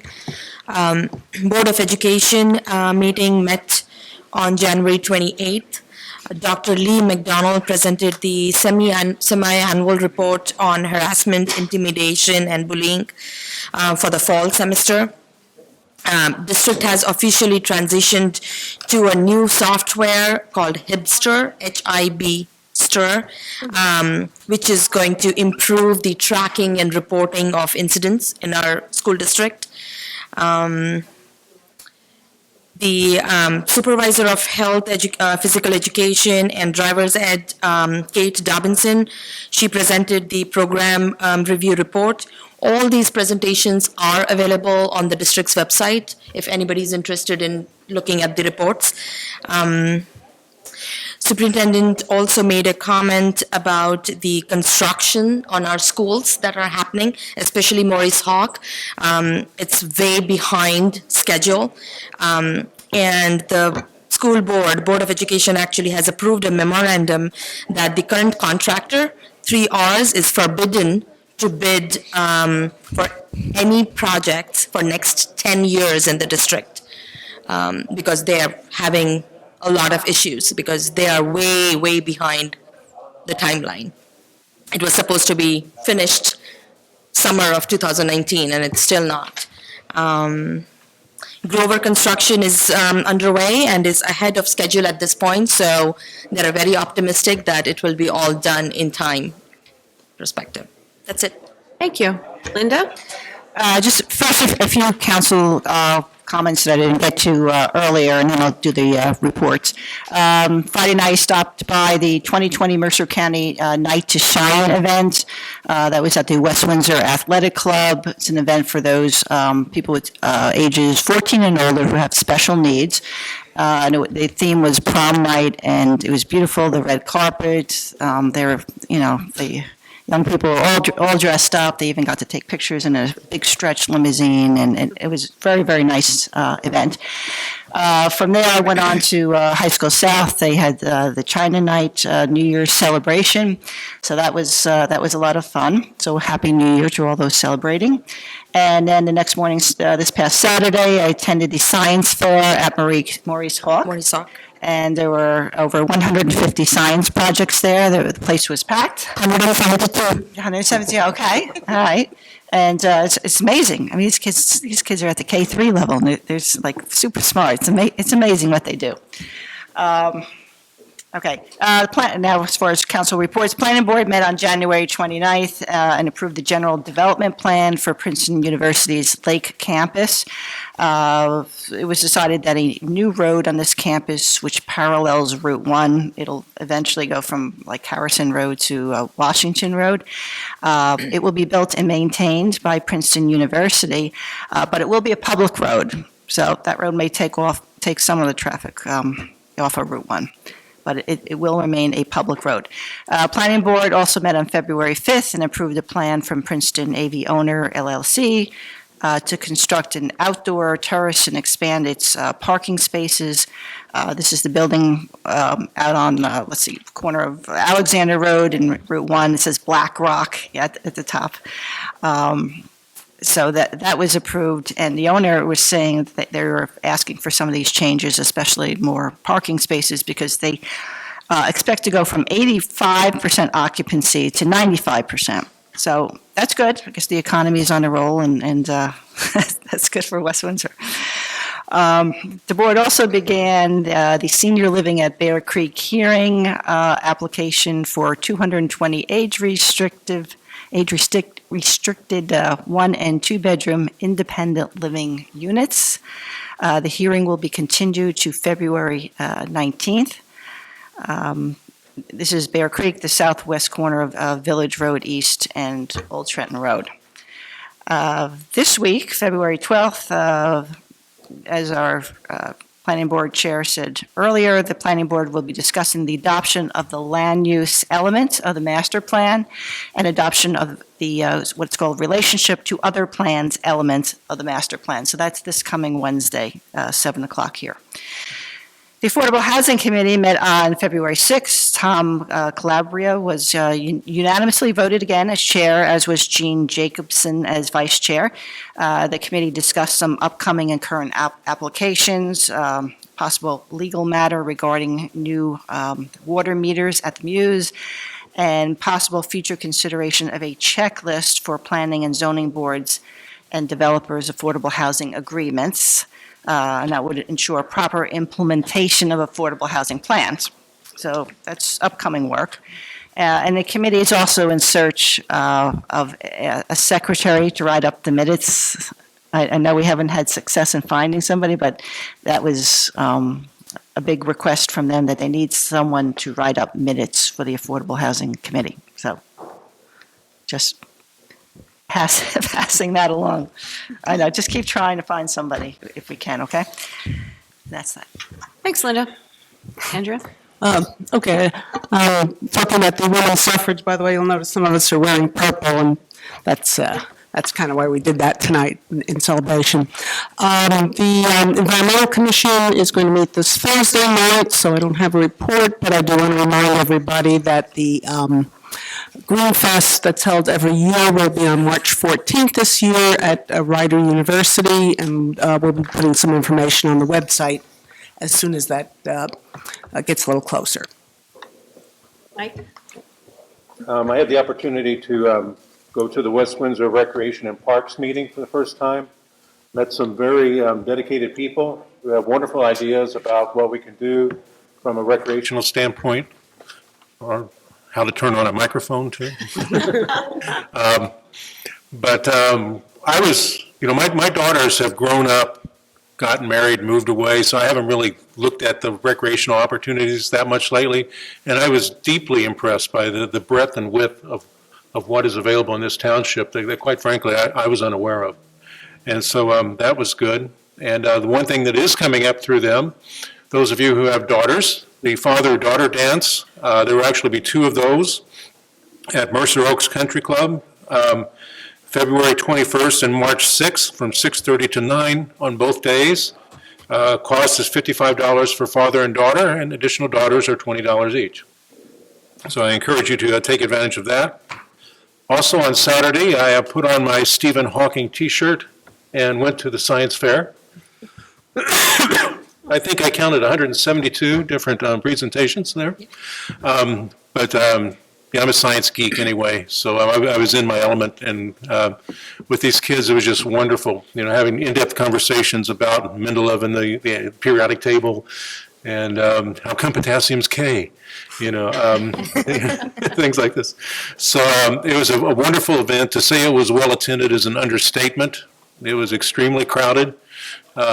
Parking was not to be had, but it was well worth it. Great, thank you. Administrative updates? I have 2 announcements. The first is municipal offices will be closed Monday, February 17th in observance of President's Day, and Waste Management will operate normal trash pickup on Monday, February 17th. So please be sure to have your trash out at the out no later than 6 a.m. Mayor? No? Okay, could I have a motion to adjourn? So moved. Second. We are adjourned. Thanks, everybody.